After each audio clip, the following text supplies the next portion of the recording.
हे हमारे सर्वशक्तिमान पिता परमेश्वर, हे हमारे उद्धारकर्ता, मृत्यु पर विजय पाने वाले, शैतान को निकम्मा करने वाले और हम सब मनुष्य जो मृत्यु के भय में जीवन व्यतीत कर रहे थे, हमें छुटकारा देने वाले हमारे प्रभु यीशु मसीह और हे शांतिदायक पवित्र आत्मा, आज की आराधना में हम आपका स्वागत करते हैं और आपकी उपस्थिति के लिए हृदय की गहराइयों से आपको हम धन्यवाद देते हैं।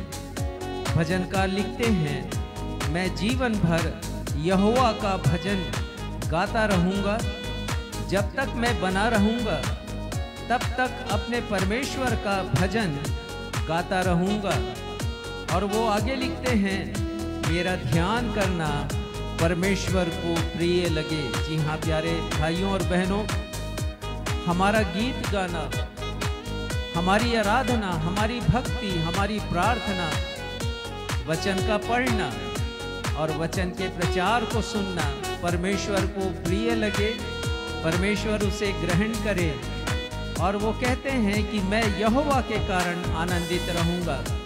तो हम अपने परमेश्वर यहोवा के कारण आनंदित रहें, हम अपने परमेश्वर का धन्यवाद करें, हम उनसे प्रार्थना करें, उनके लिए गीत गाएं और उनके आश्चर्य कर्मों पर ध्यान करें। जी हाँ प्यारे भाइयों और बहनों, हम पिछले सप्ताह से प्रभु यीशु मसीह के आश्चर्य कर्म पर ध्यान दे रहे हैं और सबसे बड़ा आश्चर्य कर्म उनमें से एक प्रभु यीशु मसीह ने किया कि मृतकों में से जीवित होकर उन्होंने मृत्युंजय की और पुनरुत्थान की सामर्थ को प्रकट किया है। तो आइए हम सब मिलकर बड़े आनंद और प्रसन्नता से फिर से प्रभु यीशु मसीह के पुनरुत्थान को सेलिब्रेट करें और हम सब गाएं, आके देखो सारे लोगों, मेरा यीशु जिंदा है। हमें संसार को बताने की ज़रूरत है, प्रचार करने की ज़रूरत है कि मेरा यीशु जिंदा है और मेरा यीशु मुझ में रहता है। आके देखो सारे लोगों, मेरा यीशु जिंदा है।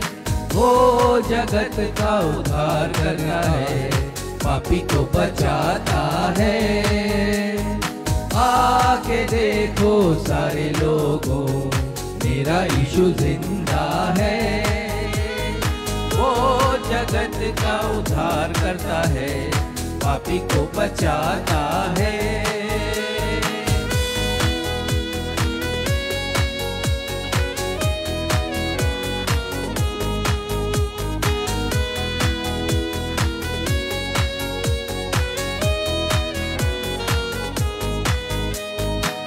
स्वर्ग छोड़कर जगत में आया, मुझसे कितना प्रेम किया।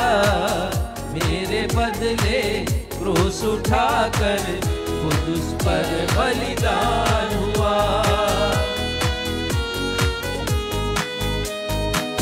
स्वर्ग छोड़कर जगत में आया, मुझसे कितना प्रेम किया। मेरे बदले क्रूस उठाकर खुद उस पर बलिदान हुआ। आके देखो सारे लोगों, मेरा यीशु जिंदा है। वो जगत का उद्धार करता है, पापी को बचाता है।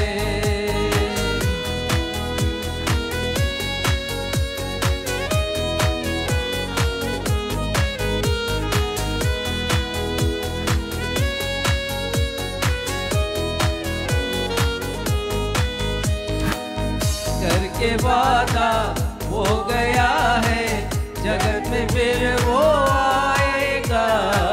विश्वासी को ले जाएगा, पापी को छोड़ जाएगा।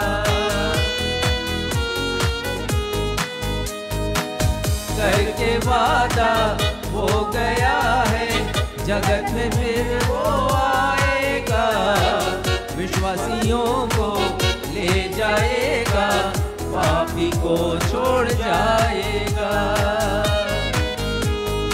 आके देखो सारे लोगों, मेरा यीशु जिंदा है।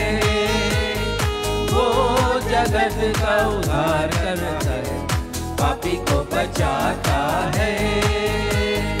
आके देखो सारे लोगों, मेरा यीशु जिंदा है। वो जगत का उद्धार करता है, पापी को बचाता है, पापी को बचाता है, पापी को बचाता है।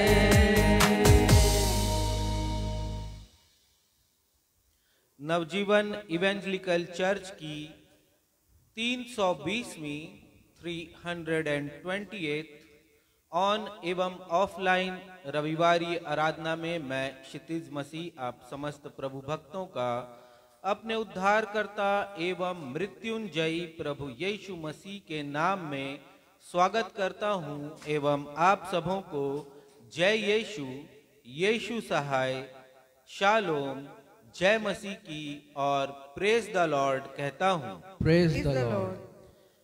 प्रिय भाइयों एवं बहनों, पिछले रविवार को हमने अपने उद्धारकर्ता प्रभु यीशु मसीह के पुनरुत्थान पर्व को बड़े आनंद और हर्षोल्लास के साथ मनाया। आप सब मेरी बात से सहमत होंगे कि आजकल कुछ महत्वपूर्ण ऐतिहासिक घटनाओं या मानवीय संबंधों या पर्वों को स्मरण करने के लिए कुछ खास दिन ठहरा दिए गए हैं। उस खास दिन के आने की प्रतीक्षा लोग बड़े चाव से करते हैं और जब वह दिन आता है तो जनमानस उस दिन को बहुत ही उत्साह, उमंग और आनंद से मनाता है। परंतु अफसोस की बात यह है कि दिन बीतने के साथ साथ उस दिन की यादें भी धूमिल होने लगती हैं। लोगों का उत्साह ठंडा पड़कर उस दिन का महत्व एवं औचित्य बासा या पुराना पड़ जाता है और लोग उस महत्वपूर्ण दिन को तब याद करते हैं जब साल बदलकर फिर से वह दिन आ जाता है। सांसारिक रूप से मनाए जाने वाले ऐतिहासिक घटनाओं, पर्वों या मानवीय संबंधों पर आधारित महत्वपूर्ण दिन सांसारिक मनुष्यों के द्वारा भले ही बाद में भुला दिए जाएं, परंतु सच्चे मसीही जनों के लिए मसीही पर्व कभी भी बासे, पुराने या अरुचिकर नहीं होते हैं। मसीही पर्व चाहे क्रिसमस का हो, पाम संडे, गुड फ्राइडे या प्रभु यीशु मसीह के पुनरुत्थान दिवस का ही क्यों न हो, उनकी स्मृतियां हमारे हृदय पटल पर हर दिन तरोताजा रहनी चाहिए। इसी बात को ध्यान में रखते हुए हमारे पासवान साहब फिर से प्रभु यीशु के पुनरुत्थान पर अपने पिछले संदेश को जारी रखेंगे, अतः आप संदेश को अवश्य ही सुनिएगा। आइए इस समय हम जीवित प्रभु यीशु की प्रशंसा करते हुए एक गीत गाएं। हम आदर पूर्वक अपने स्थानों पर खड़े हो जाएंगे, उस जीवित खुदा को महिमा देते हुए यह गीत गाएंगे जिसके शब्द हैं, राजाओं का राजा है, वो प्रभुओं का प्रभु है।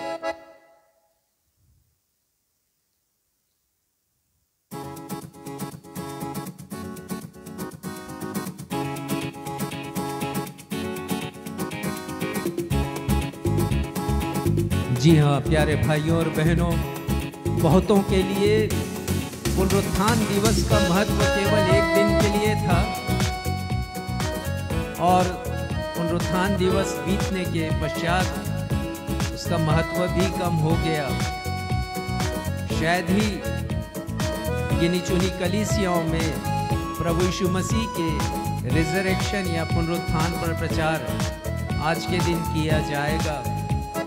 ईस्टर को लोग एक ही दिन याद करते हैं, भुला देते हैं। जैसे सांसारिक पर्व होते हैं वैसे ही आजकल कुछ मसीहियों ने या अनेक मसीहियों ने मसीही पर्वों के महत्व को भी कम कर दिया है, लेकिन हमारे लिए प्रभु यीशु मसीह हर दिन हमारे जीवन में दिखाई देने वाले, जिंदा दिखाई देने वाले हमारे प्रभु हैं। राजाओं का राजा है, प्रभुओं का प्रभु है हमारे प्रभु यीशु मसीह। तो आइए हम सब मिलकर उनकी प्रशंसा में इस गीत को गाएं।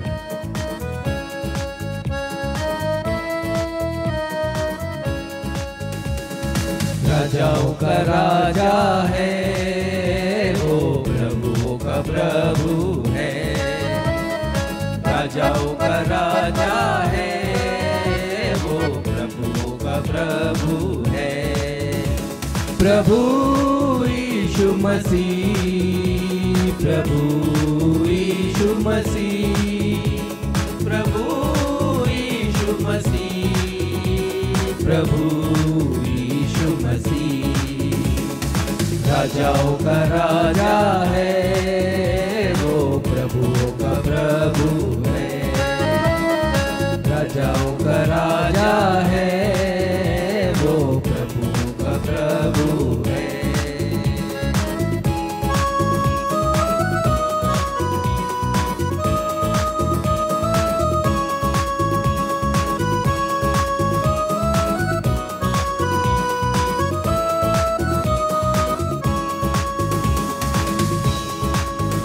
शत्रु को हरा दिया, संसार को जीत लिया, मृत्यु से पार होकर अनंत जीवन दिया।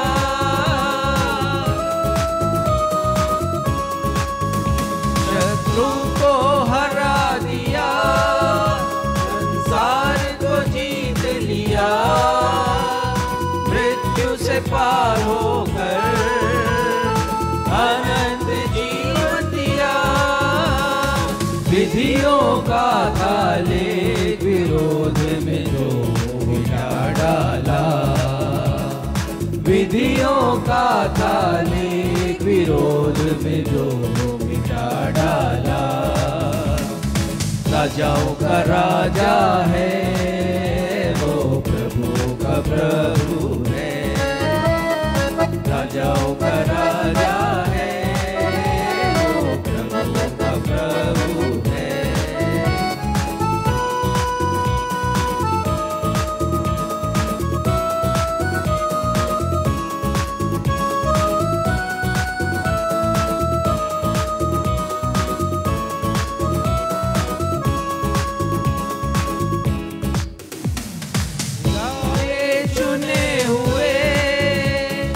विश्वासियों के नाम जय पाना ही है, वचन की है ये आवाज। बुलाए चुने हुए विश्वासियों के नाम जय पाना ही है, वचन की है जब तक सांस रहे, करे न हम विश्राम। जब तक सांस रहे, करे न हम विश्राम। राजाओं का राजा है, वो प्रभुओं का प्रभु है। राजाओं का राजा है, वो प्रभुओं का प्रभु। प्रभु यीशु मसीह, प्रभु यीशु मसीह, प्रभु यीशु मसीह, प्रभु यीशु मसीह। राजाओं का राजा है, वो प्रभुओं का प्रभु है। राजाओं का राजा है, प्रभुओं का प्रभु है, वो प्रभुओं का प्रभु है, वो प्रभुओं का प्रभु है।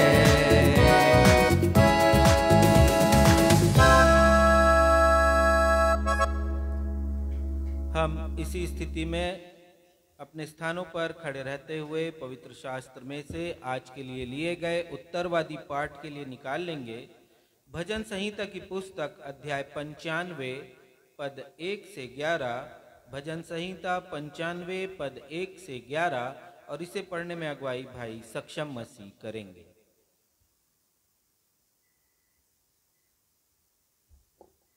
आइए हम सब मिलकर धर्मशास्त्र से निकाल लें भजन संहिता अध्याय 95 पद संख्या 1 से 11, यानी कि ये इस पूरे अध्याय को जैसा कि हमारा दस्तूर रहा है हम उत्तरवादी की रीति से पढ़ लेंगे और अंत में हम सब मिलकर के 11वें पद को साथ में पढ़ लेंगे। भजन संहिता 95। आओ हम यहोवा के लिए ऊंचे स्वर से गाएं, अपने उद्धार की चट्टान का जय जयकार करें। हम धन्यवाद करते हुए उसके सन्मुख आएं और भजन गाते हुए उसका जय जयकार करें। क्योंकि यहोवा महान ईश्वर है और सब देवताओं के ऊपर महान राजा है।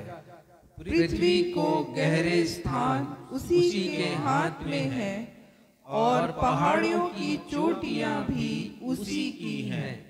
समुद्र उसका है और उसी ने उसको बनाया और स्थल भी उसी के हाथ का रचा है। आओ हम झुककर दंडवत करें और अपने कर्ता यहोवा के सामने घुटने टेके। क्योंकि वही हमारा परमेश्वर है और हम उसकी चराई की प्रजा और उसके हाथ की भेड़े हैं। भला होता कि आज तुम उसकी बात सुनते। अपना अपना हृदय ऐसा कठोर मत करो जैसा मरीबा में व मस्सा के दिन जंगल में हुआ था। जब तुम्हारे पुरखाओं ने मुझे परखा, उन्होंने मुझको जांचा और मेरे काम को भी देखा। 40 वर्ष तक मैं उस पीढ़ी के लोगों से रूठा रहा और मैंने कहा ये तो भटकने वाले मन के हैं और इन्होंने मेरे मार्गों को नहीं पहचाना। सब साथ में पढ़ें। इस कारण मैंने क्रोध में आकर शपथ खाई कि ये मेरे विश्राम स्थान में कभी प्रवेश ना करने पाएंगे।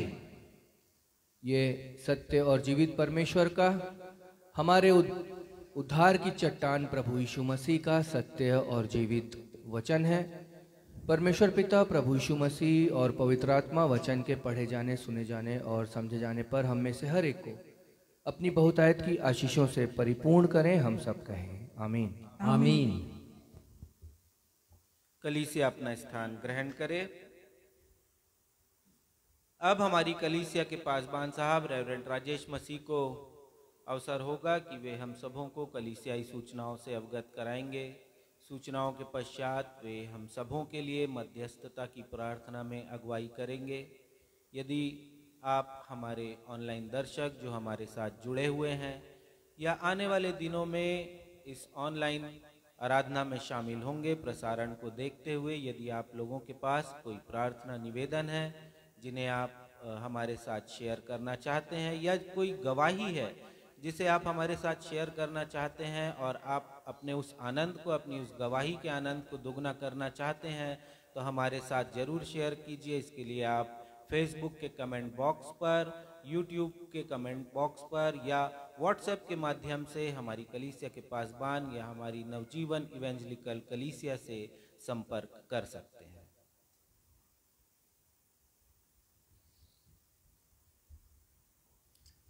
नवजीवन इवेंजलिकल चर्च की 320वीं अर्थात 320th ऑन एवं ऑफलाइन आराधना में मैं पास्टर राजेश मसीह आप सभी प्रभु भक्तों का जो इस समय कलीसिया भवन में उपस्थित हैं या फेसबुक पर ऑनलाइन उपस्थित हैं अथवा आने वाले दिनों में यूट्यूब, व्हाट्सएप, मैसेंजर या फेसबुक में वीडियो को देखकर हमारी आज की इस रविवारी आराधना में, जो कि प्रभु यीशु मसीह के पुनरुत्थान दिवस जिसे आमतौर से ईस्टर कहते हैं, उसके दूसरे रविवार की आराधना है, शामिल होंगे। मैं आप सभी का स्वागत करता हूं और आप सभी को मैं प्रेज द लॉर्ड कहता हूं। Praise the Lord. सूचना इस प्रकार से हैं। हम सब जानते हैं पहलगाम में जो दुखद घटना घटित हुई है। हमारी कलीसिया कश्मीर के पहलगाम में टूरिस्ट डेस्टिनेशन पर हुए आतंकवादी घटना का विरोध करती है। हमारी कलीसिया प्रभु यीशु मसीह के द्वारा दिखाए गए अहिंसा के मार्ग पर चलती है और प्रत्येक प्रकार की हिंसा और आतंक का, जिसके द्वारा बेकसूर निरीह लोग बेवजह सताए और मारे जाते हैं, विरोध करती है। हमारी कलीसिया का विरोध है। हमारी कलीसिया पहलगाम में मारे गए लोगों के परिवार में परमेश्वर प्रदत्त शांति, ऐसी शांति जो मानवीय समझ के परे है, उस शांति की प्रार्थना करती है। जो लोग मारे गए उनकी क्षति की भरपाई करना, उनकी कमी को पूरा करना मानवीय तरीके से नामुमकिन है। लेकिन हम प्रार्थना करते हैं कि परमेश्वर का पवित्र आत्मा, जैसे उन्होंने हमें दिया है, हमसे शांति की बातें वो कहते हैं, प्रत्येक ऐसे परिवारों में परमेश्वर की शांति वो पहुंचा सकें। हमारी कलीसिया यह भी विश्वास करती है कि किसी को भी किसी भी व्यक्ति के धर्म को पूछकर उसे प्रताड़ित करने का अधिकार नहीं है।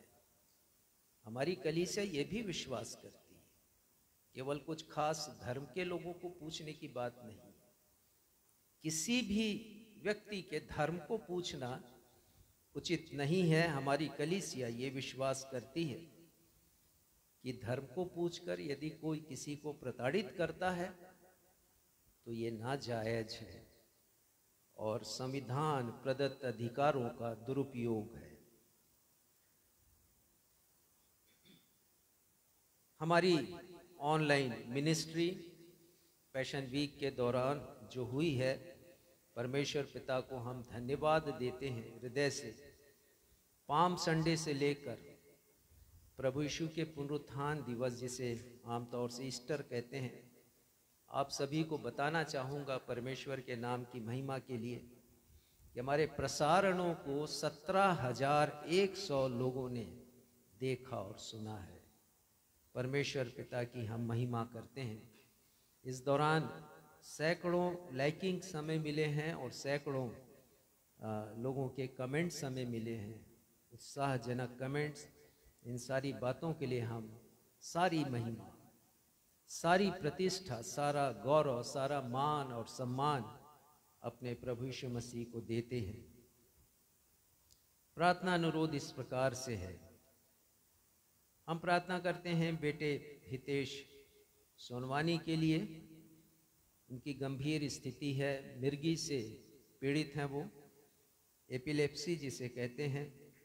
परमेश्वर पिता की कृपा हो, क्योंकि हम जानते हैं कि ये मिर्गी का रोग बहुत खतरनाक होता है। परमेश्वर पिता से प्रार्थना है कि यीशु के नाम में हमारे इस बेटे को चंगाई मिले। हम प्रार्थना करते हैं भाई शेस्सा के लिए। शेस्सा का लीवर ट्रांसप्लांट हुआ है। हमारी प्रार्थना है कि परमेश्वर पिता उन्हें शीघ्र चंगाई का लाभ दे सकें, प्रदान करें। हम प्रार्थना करते हैं बेटे अविनाश मिरी के लिए कि उन्हें सुयोग्य जीवन साथी मिल सके। हम प्रार्थना करते हैं एक बहुत छोटे बच्चे शिशु के लिए, 1.5 वर्ष का है, सितांश नाम है और निमोनिया से ग्रसित है।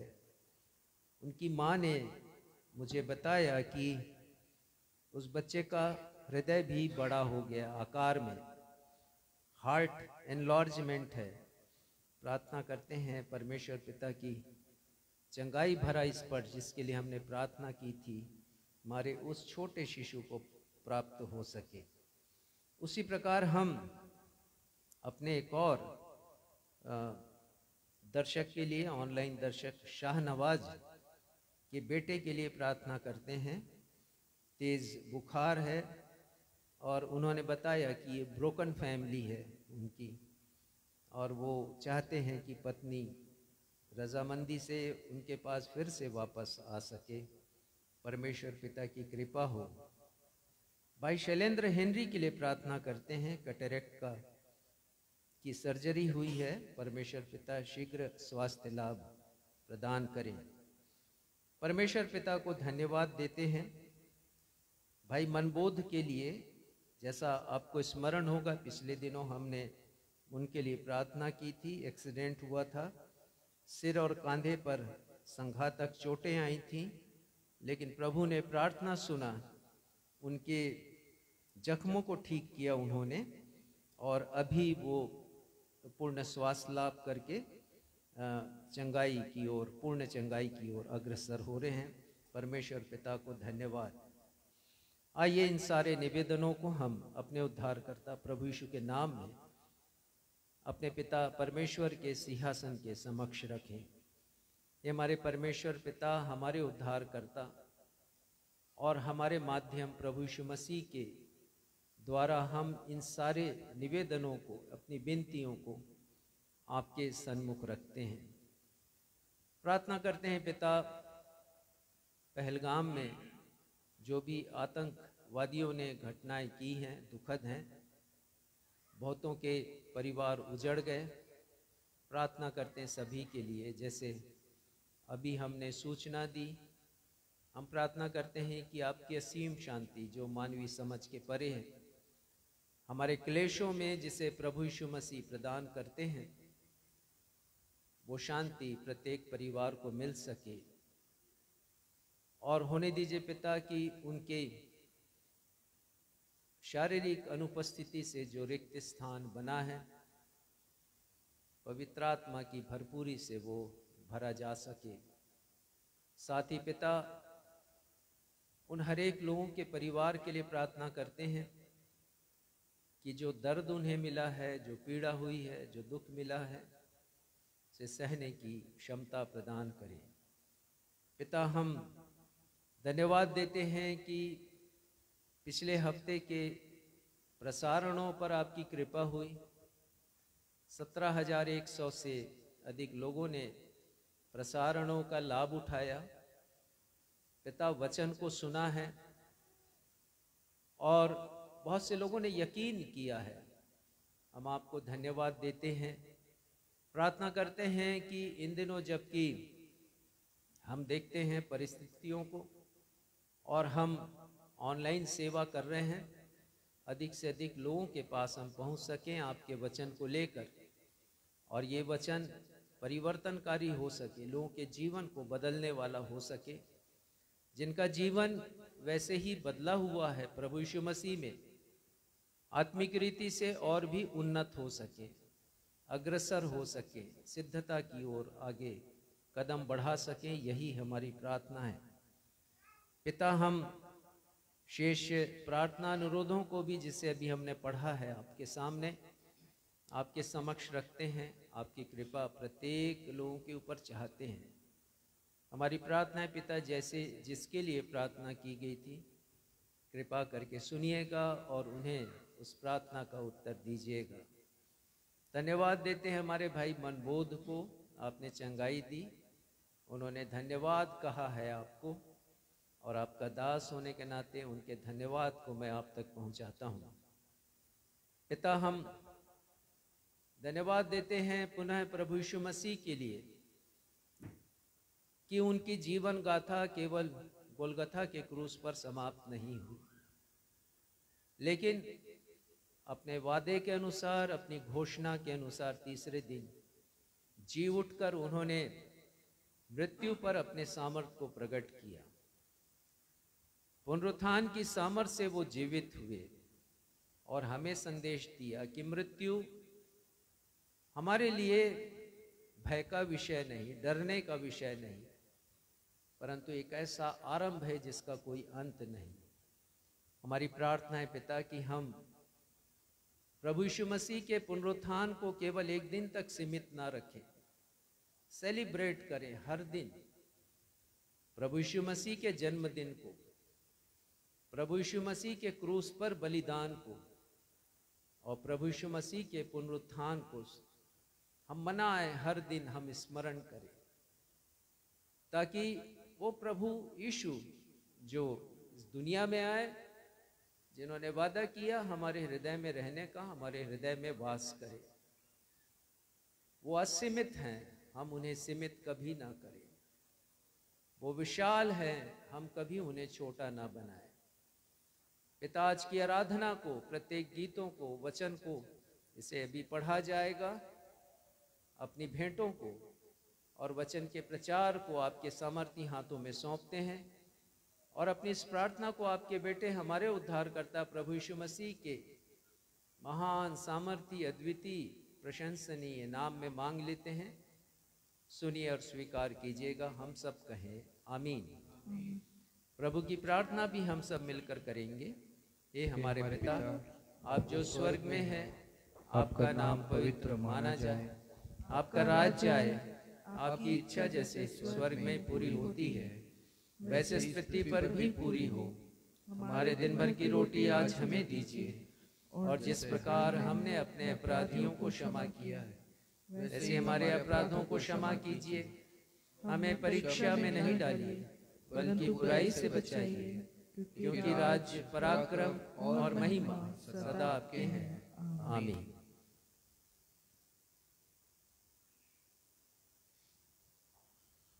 अब हम सभी के लिए अवसर होगा जब हम परमेश्वर पिता के द्वारा प्रदत्त की गई आत्मिक एवं भौतिक आशीषों को स्मरण करेंगे और अपने धन्यवादी हृदय को प्रकट करेंगे परमेश्वर पिता के समक्ष। धन्यवादी भेंटों को एवं भेंटों को देने के द्वारा परमेश्वर पिता की महिमा करेंगे। यदि हमारे ऑनलाइन दर्शक हमारी कलीसिया के द्वारा किए जा रहे सेवा के कार्य या सुसमाचार की उन्नति या कलीसिया भवन के फिनिशिंग के कार्य के लिए अपनी भेंटों को देना चाहते हैं तो वे हमारी कलीसिया के पासबान रेवरेंड राजेश मसीह से संपर्क कर सकते हैं। आइए इस समय जब हम अपनी भेंटों को अर्पित करेंगे, हम सभी मिलकर यह गीत गा लेंगे। जी उठा, हाँ जी उठा है, मेरा यीशु जिंदा खुदा है।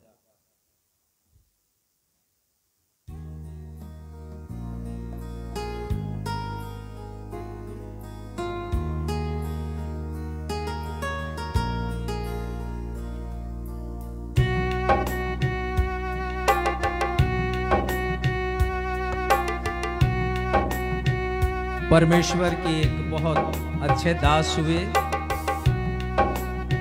भाई अर्नेस्ट मल। उन्होंने बहुत प्यारे प्यारे गीत लिखे, आत्मा से भरकर उन्होंने गीतों को लिखा। उन्हीं का लिखा एक गीत हम आपके सामने प्रस्तुत करेंगे।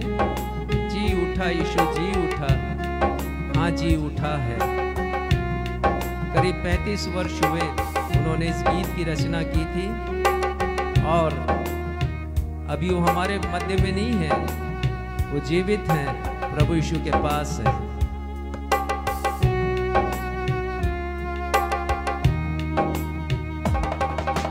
जी उठा यीशु जी उठा, यीशु जी उठा, हाँ जी उठा है। जी उठा यीशु जी उठा, यीशु जी उठा, हाँ जी उठा है।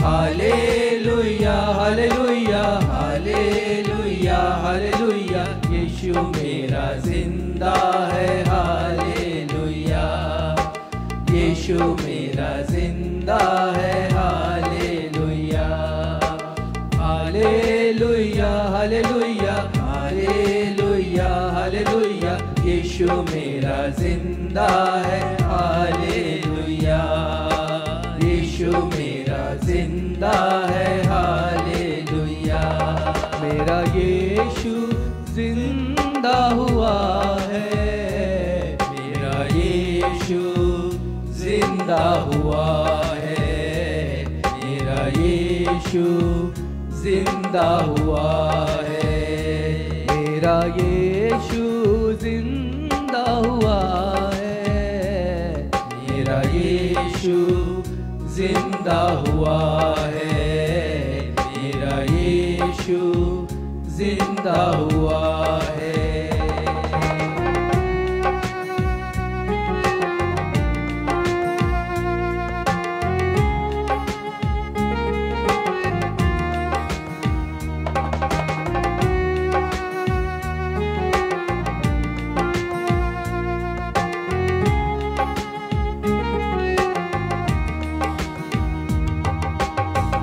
तीसरे दिन जब कब्र पे आई, पाया कब्र को खाली,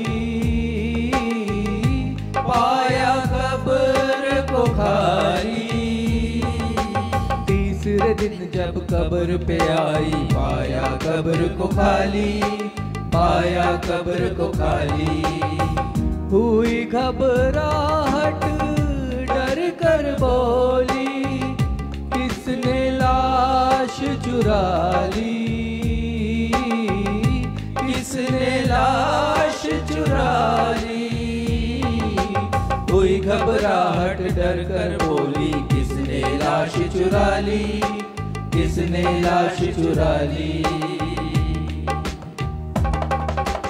ओ हाजिर बोला फरिश्ता, मत ढूंढो वो जी उठा है, मेरा यीशु जिंदा खुदा है। ओ हाजिर बोला फरिश्ता, मत ढूंढो वो जी उठा है, मेरा यीशु जिंदा खुदा है। जी उठा यीशु, जी उठा यीशु, जी उठा, हाँ जी उठा है। जी उठा यीशु, जी उठा यीशु, जी उठा, हाँ जी उठा है। हालेलुया हालेलुया हालेलुया हालेलुया, यीशु मेरा जिंदा है। हालेलुया यीशु मेरा जिंदा है। हालेलुया यीशु मेरा जिंदा है। हालेलुया। बेटों के लिए धन्यवाद की प्रार्थना में अगुवाई भाई बंटी सिद्धू करेंगे।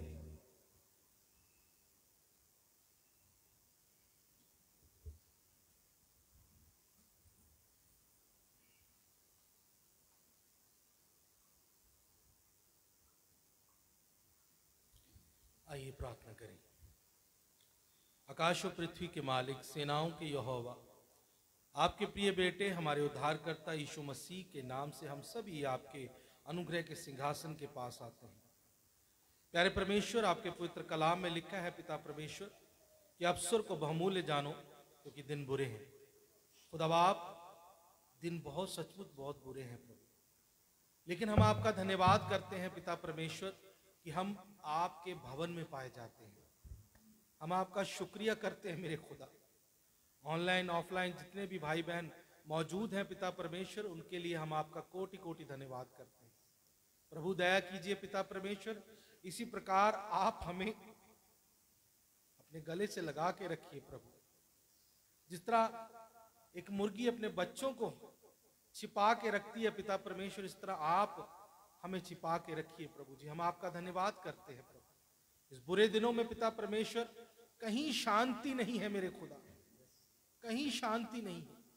चारों तरफ पिता परमेश्वर अशांति है प्रभु, हाहाकार मची हुई है प्रभु। प्रभु, आनंद की भरपूरी सिर्फ तेरे पास है खुदा बाप। हम आपका धन्यवाद करते हैं प्रभु। पिता परमेश्वर, जो आपने हमको बल दिया, जो हमने कमाया पिता परमेश्वर, उसमें से जो भेंट पिता परमेश्वर हम सब ने पिता परमेश्वर जो आपको चढ़ाई है पिता परमेश्वर, ये आपको ग्रहण योग्य हो पिता। आप दया करें पिता परमेश्वर। दबाव धन्यवाद करते हैं। आगे के समय को हम आपके हवाले करते हैं। सारी मान, महिमा, इज्जत, जलाल आपके नाम को देते हैं। इस प्रार्थना को यीशु मसीह के नाम से मांगते हैं, सुने और कबूल करें। सब आमीन। आमीन।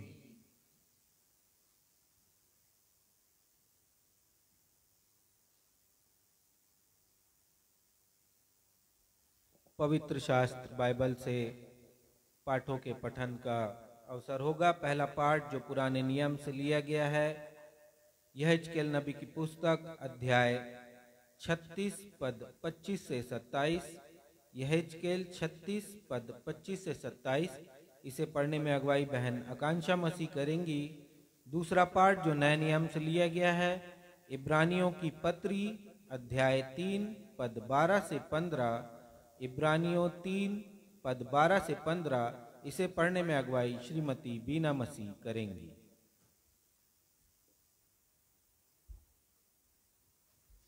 आप सबों को जय मसीह की।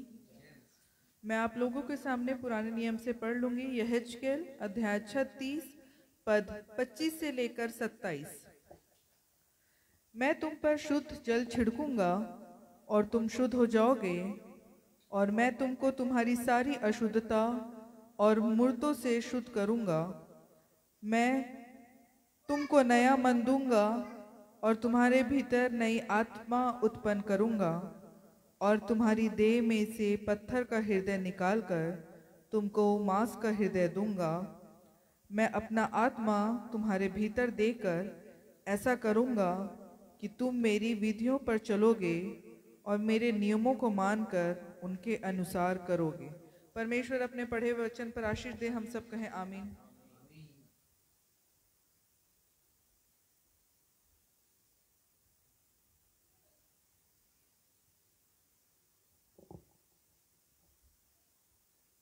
आप सबों को जय मसीह की। मैं आपके समक्ष दूसरा पाठ नए नियम से पढ़ लूंगी। इब्रानियों उसका 3 अध्याय पद 12 से 15 तक। यहाँ पर इस प्रकार लिखा है, हे भाइयों, चौकस रहो कि तुम में से ऐसा बुरा और अविश्वासी मन ना हो जो तुम्हें जीवते परमेश्वर से दूर हटा ले जाए। वरन जिस दिन तक आज का दिन कहा गया है, हर दिन एक दूसरे को समझाते रहो।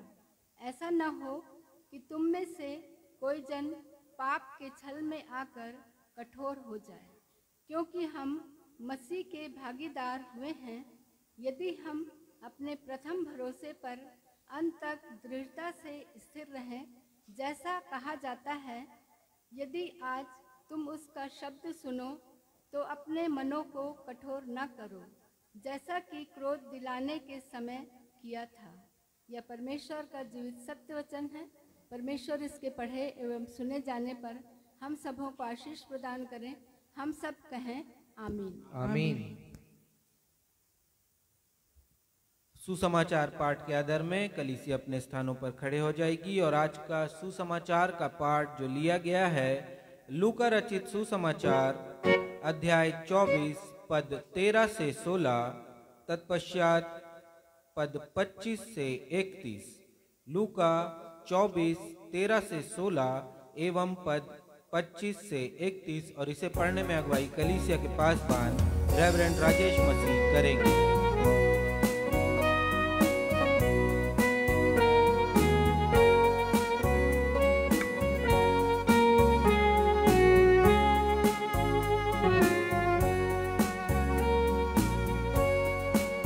आज का सुसमाचार का पाठ लूका रचित सुसमाचार उसका 24वां अध्याय, इसकी पद संख्या पहले मैं पढ़ूंगा 13वें पद से लेके 16वें पद तक, और उसके पश्चात 25वें पद से लेके 31वें अर्थात 31 वर्ष तक। यहाँ इस प्रकार लिखा है, उसी दिन अर्थात जिस दिन प्रभु यीशु मसीह का पुनरुत्थान हुआ, उनमें से 2 जन अर्थात प्रभु यीशु मसीह के शिष्यों एवं समूह से 2 जन इमाउस नामक एक गांव को जा रहे थे, जो यरूशलेम से कोई 7 मील की दूरी पर था। वे इन सब बातों पर जो घटित हुई थी आपस में बातचीत करते जा रहे थे। और जब वे आपस में बातचीत और पूछताछ कर रहे थे तो यीशु आप पास आकर उनके साथ हो लिए, परंतु उनकी आंखें ऐसी बंद कर दी गई थीं कि वे यीशु को पहचान नहीं सके। पद संख्या 25 से आगे।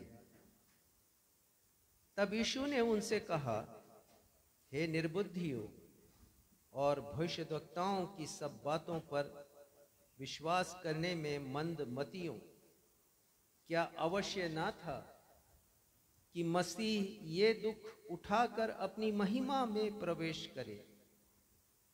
तब यीशु ने मूसा से और सब भविष्यद्वक्ताओं से आरंभ करके सारे पवित्र शास्त्र में से उनके विषय में लिखी बातों का अर्थ उन्हें समझा दिया।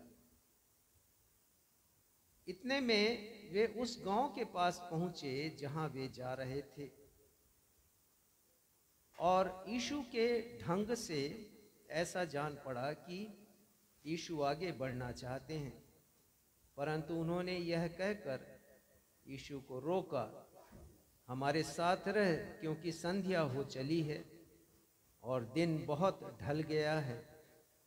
तब यीशु उनके साथ रहने के लिए भीतर गया। जब यीशु उनके साथ भोजन करने बैठा तो यीशु ने रोटी लेकर धन्यवाद किया और उसे तोड़कर उन दोनों को देने लगा। तब उन दोनों की आंखें खुल गईं और उन्होंने उसे पहचान लिया, और यीशु उनकी आंखों से छिप गया। ये प्रभु यीशु ख्रिस्त का सुसमाचार है। हे प्रभु यीशु ख्रिस्त, आपके नाम की महिमा हो। कलीसिया कहे आमीन। आमीन। कलीसिया अपना स्थान ग्रहण करे।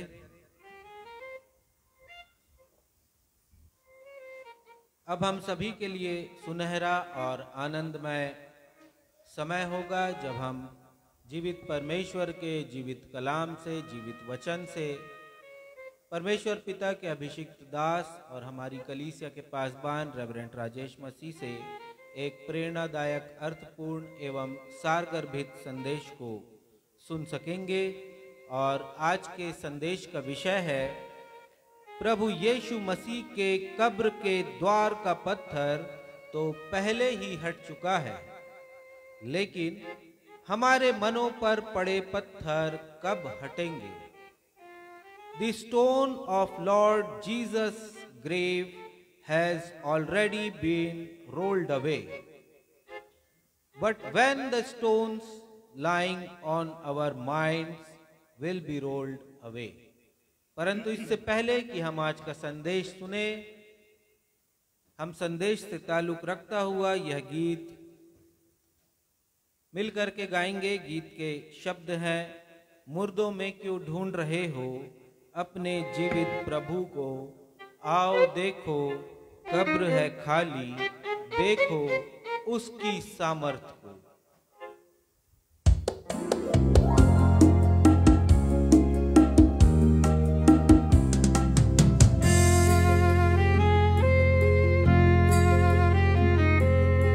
पिछले पुनरुत्थान पर्व पर हमने इस गीत को गाया और हम आज भी गा रहे हैं, क्योंकि परिस्थितियां बदली नहीं है, ऐसा प्रतीत होता है हमें। प्रभु यीशु मसीह के पुनरुत्थान के दिन जैसा आचरण 3 महिलाओं ने किया, वैसा ही आचरण आज भी हो रहा है, मसीहियों के जीवन में दिखाई देता है। स्वर्गदूत ने कहा, मुर्दों के मध्य तुम जीवित को क्यों ढूंढते हो? और आज भी मुर्दों के मध्य जीवित को ढूंढा जा रहा है। हम विश्वास करें, नए नियम में एक ही कब्र है प्रभु यीशु की, और वो भी खाली है। हम प्रभु यीशु मसीह के सामर्थ को देखें।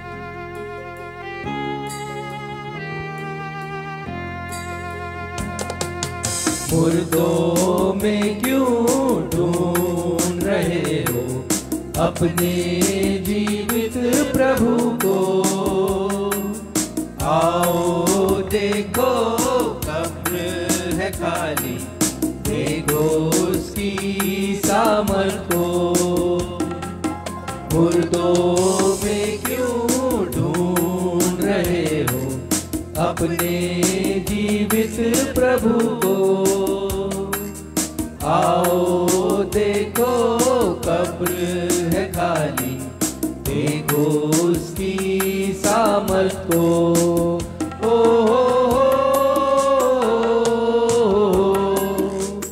ला ला ला ला, ओ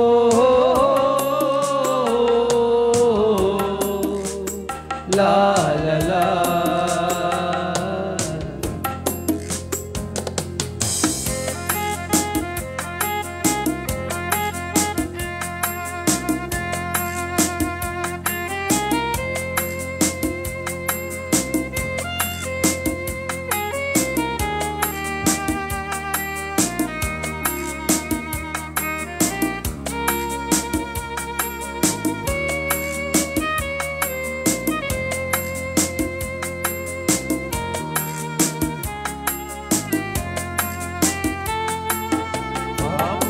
से भरा जीवन ये मेरा, उसने आकर मुक्ति दिलाया।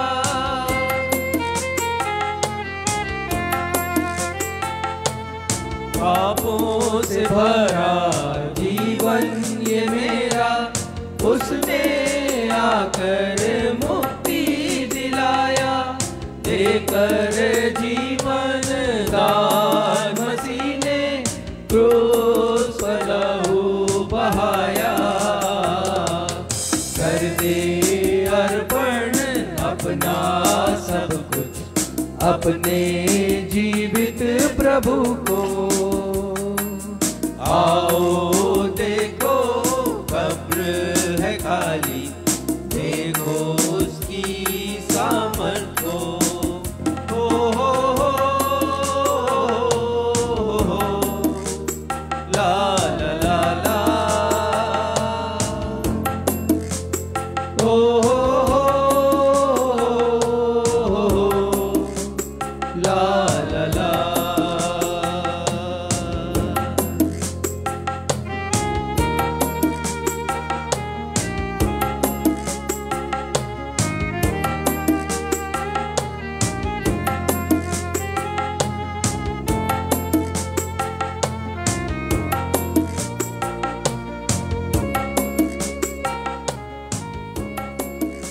आज भी हमारे मनन चिंतन का विषय वही है जो पिछले सप्ताह हमारे मनन का विषय था।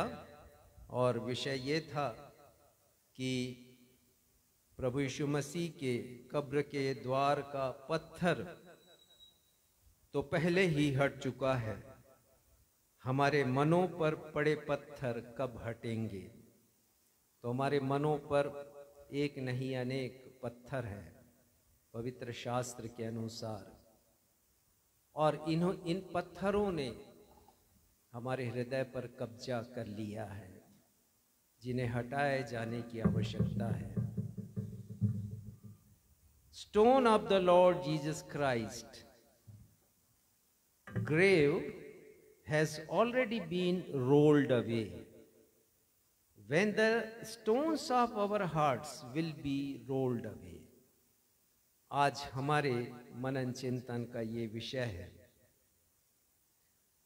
पिछले रविवार प्रभु यीशु मसीह के क्रूस पर मृत्यु हो जाने के पश्चात तीसरे दिन उनके जीवित हो जाने या उनके पुनरुत्थान को स्मरण करने का रविवार था, और हमने बखूबी स्मरण किया प्रभु यीशु मसीह के प्रथम पुनरुत्थान दिवस को, उन परिस्थितियों को जिनमें प्रभु यीशु मसीह जीवित हुए हैं। प्रभु यीशु मसीह ने क्रूस पर अपने मृत्यु की और तीसरे दिन जीवित हो जाने की एक बार नहीं, दो बार नहीं, 3 बार बड़ी स्पष्ट रीति से घोषणा की थी। लेकिन अफसोस की बात यह थी कि प्रभु यीशु मसीह की घोषणा पर न ही प्रभु यीशु मसीह के शिष्यों ने और न ही उन महिलाओं ने जो प्रभु यीशु मसीह की सेवा करती थीं विश्वास किया प्रभु यीशु मसीह के जीवित होने पर और पुनरुत्थान पर। इन लोगों ने, जो बहुत खास लोग थे, प्रभु यीशु मसीह के बहुत करीब थे, उन्होंने विश्वास नहीं किया। हमने पिछले सप्ताह बड़ी गहराई से अध्ययन किया था मरकुस रचित सुसमाचार 16वां अध्याय पहले पद से लेके 8 पद तक, और हमने 5 बातों को सीखा था। पर इसके पहले कि मैं आज के मनन में आपको कुछ और पत्थरों के बारे में बताऊं जो हमारे हृदय पर पड़े हुए हैं, मैं चाहता हूं कि एक पुनरावृत्ति मैं कर दूं ताकि आपको स्मरण रहे कि पिछले रविवार को पुनरुत्थान दिवस के दिन आपने क्या सीखा था। ये बड़ा महत्वपूर्ण है क्योंकि हमारी याददाश्त बहुत कमज़ोर होती है, बहुत जल्दी हम भूल जाते हैं। और ये भी हो सकता है कि आज हमारे साथ वे लोग शामिल हों जो कि पिछले रविवार या पुनरुत्थान दिवस के दिन हमारे साथ नहीं थे। उनके लिए भी एक अच्छा रिवीजन ये होगा। तो पहली बात बताना चाहता हूँ जिसे हमने सीखा था पिछले रविवार को, कि जैसे प्रभु यीशु मसीह के शिष्यों ने और उनकी शिष्याओं कह लीजिए प्रभु यीशु मसीह की जो सेवा करती थी, प्रभु यीशु मसीह के पुनरुत्थान पर विश्वास नहीं किया और अपने विश्वास को उन्होंने कार्यों के द्वारा भी प्रकट नहीं किया, क्योंकि ये जरूरी है। सिर्फ बोलने से विश्वास नहीं होता, विश्वास को कार्य रूप में परिणित करना पड़ता है। यदि एक माँ कहे अपने बच्चे से कि मैं तुमसे प्यार करती हूँ, प्रेम करती हूँ, बस कहती रहे तो वो प्रेम नहीं है। यदि वो उसकी सुधि ना ले, उसका केयर ना करे, उसकी देखभाल ना करे, ठीक ऐसा ही परमेश्वर का वचन कहता है। तो ना सिर्फ इन्होंने अविश्वास किया प्रभु यीशु मसीह के, परंतु अपने कार्यों के द्वारा प्रकट भी नहीं किया इन लोगों ने। आज भी अनेक मसीही जन प्रभु यीशु मसीह के पुनरुत्थान को और अपने स्वयं के पुनरुत्थान को, क्योंकि ये महत्वपूर्ण है, ईस्टर के दिन या पुनरुत्थान दिवस के दिन केवल ये स्मरण नहीं करना है उस आश्चर्य कर्म को कि यीशु ने मृत्यु पर विजय प्राप्त की, परंतु वो जो विश्वास है पुनरुत्थान की सामर्थ है जिससे यीशु जीवित हुए, वो सामर्थ हमारे भीतर भी काम करना चाहिए। परंतु आज भी बहुत से लोग विश्वास नहीं करते हैं और न ही अपने कार्यों के द्वारा प्रकट करते हैं कि यीशु जीवित हैं। परमेश्वर के वचन में ध्यान दीजिएगा कि न्यू टेस्टामेंट में, नए नियम में 43 बार अनंत जीवन शब्द आया है और 14 बार पुनरुत्थान शब्द आया है। ये शब्द बार बार क्यों आए हैं? इसलिए आए हैं कि हम विश्वास करें कि मृत्यु के बाद पुनरुत्थान हमारा भी होगा, मृत्यु के बाद अनंत जीवन हमें हासिल होगा।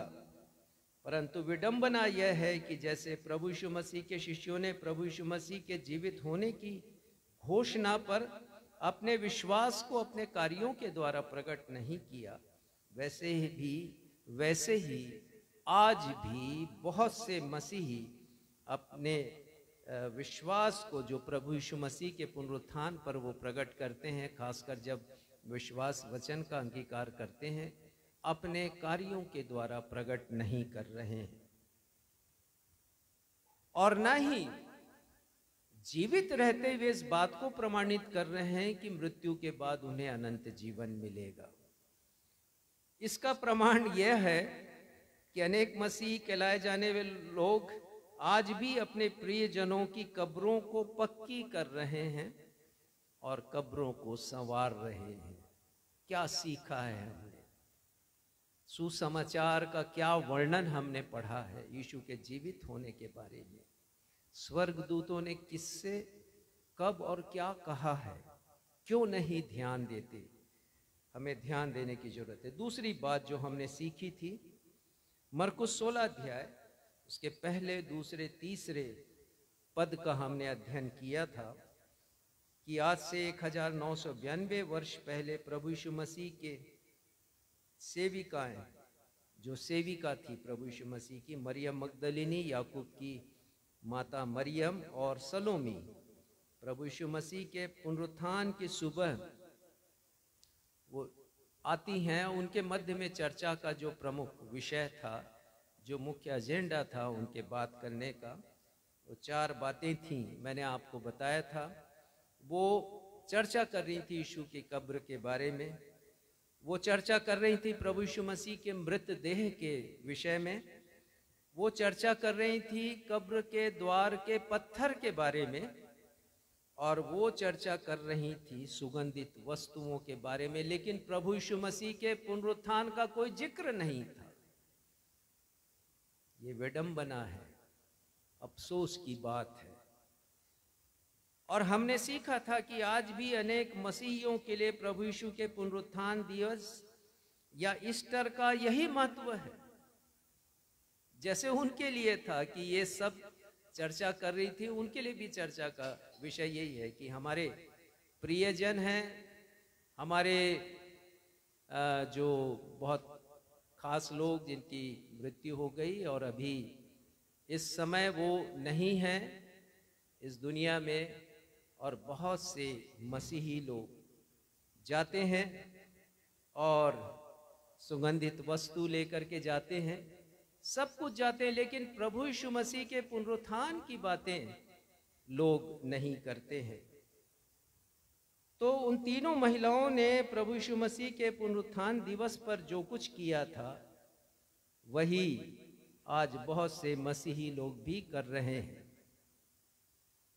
तीसरी बात हमने यह सीखा था कि जब स्वर्गदूत ने उन महिलाओं से कहा था, पढ़िएगा 6वां पद, मरकुस रचित सुसमाचार 14वां अध्याय 6वां पद। यीशु ने कहा, उसे छोड़ दो, उसे क्यों सताते हो? उसने तो मेरे साथ भलाई की है। 16वां अध्याय। उसने उससे कहा, चकित मत हो, तुम यीशु नासरी को जो क्रूस पर चढ़ाया गया था ढूंढती हो। वह जी उठा है, यहाँ नहीं है। देखो, यही वह स्थान है जहाँ उन्होंने उसे रखा था। हाँ, वो साफ साफ कहते हैं स्वर्गदूत कि यीशु यहाँ पर नहीं है, वो जीवित हो गए हैं। जिसे तुम ढूंढ रही हो वो अब यहाँ पर नहीं है, वो जिंदा हो गए हैं। लेकिन आगे लिखा है कि वो आश्चर्यचकित हो गई। क्यों हुई आश्चर्यचकित?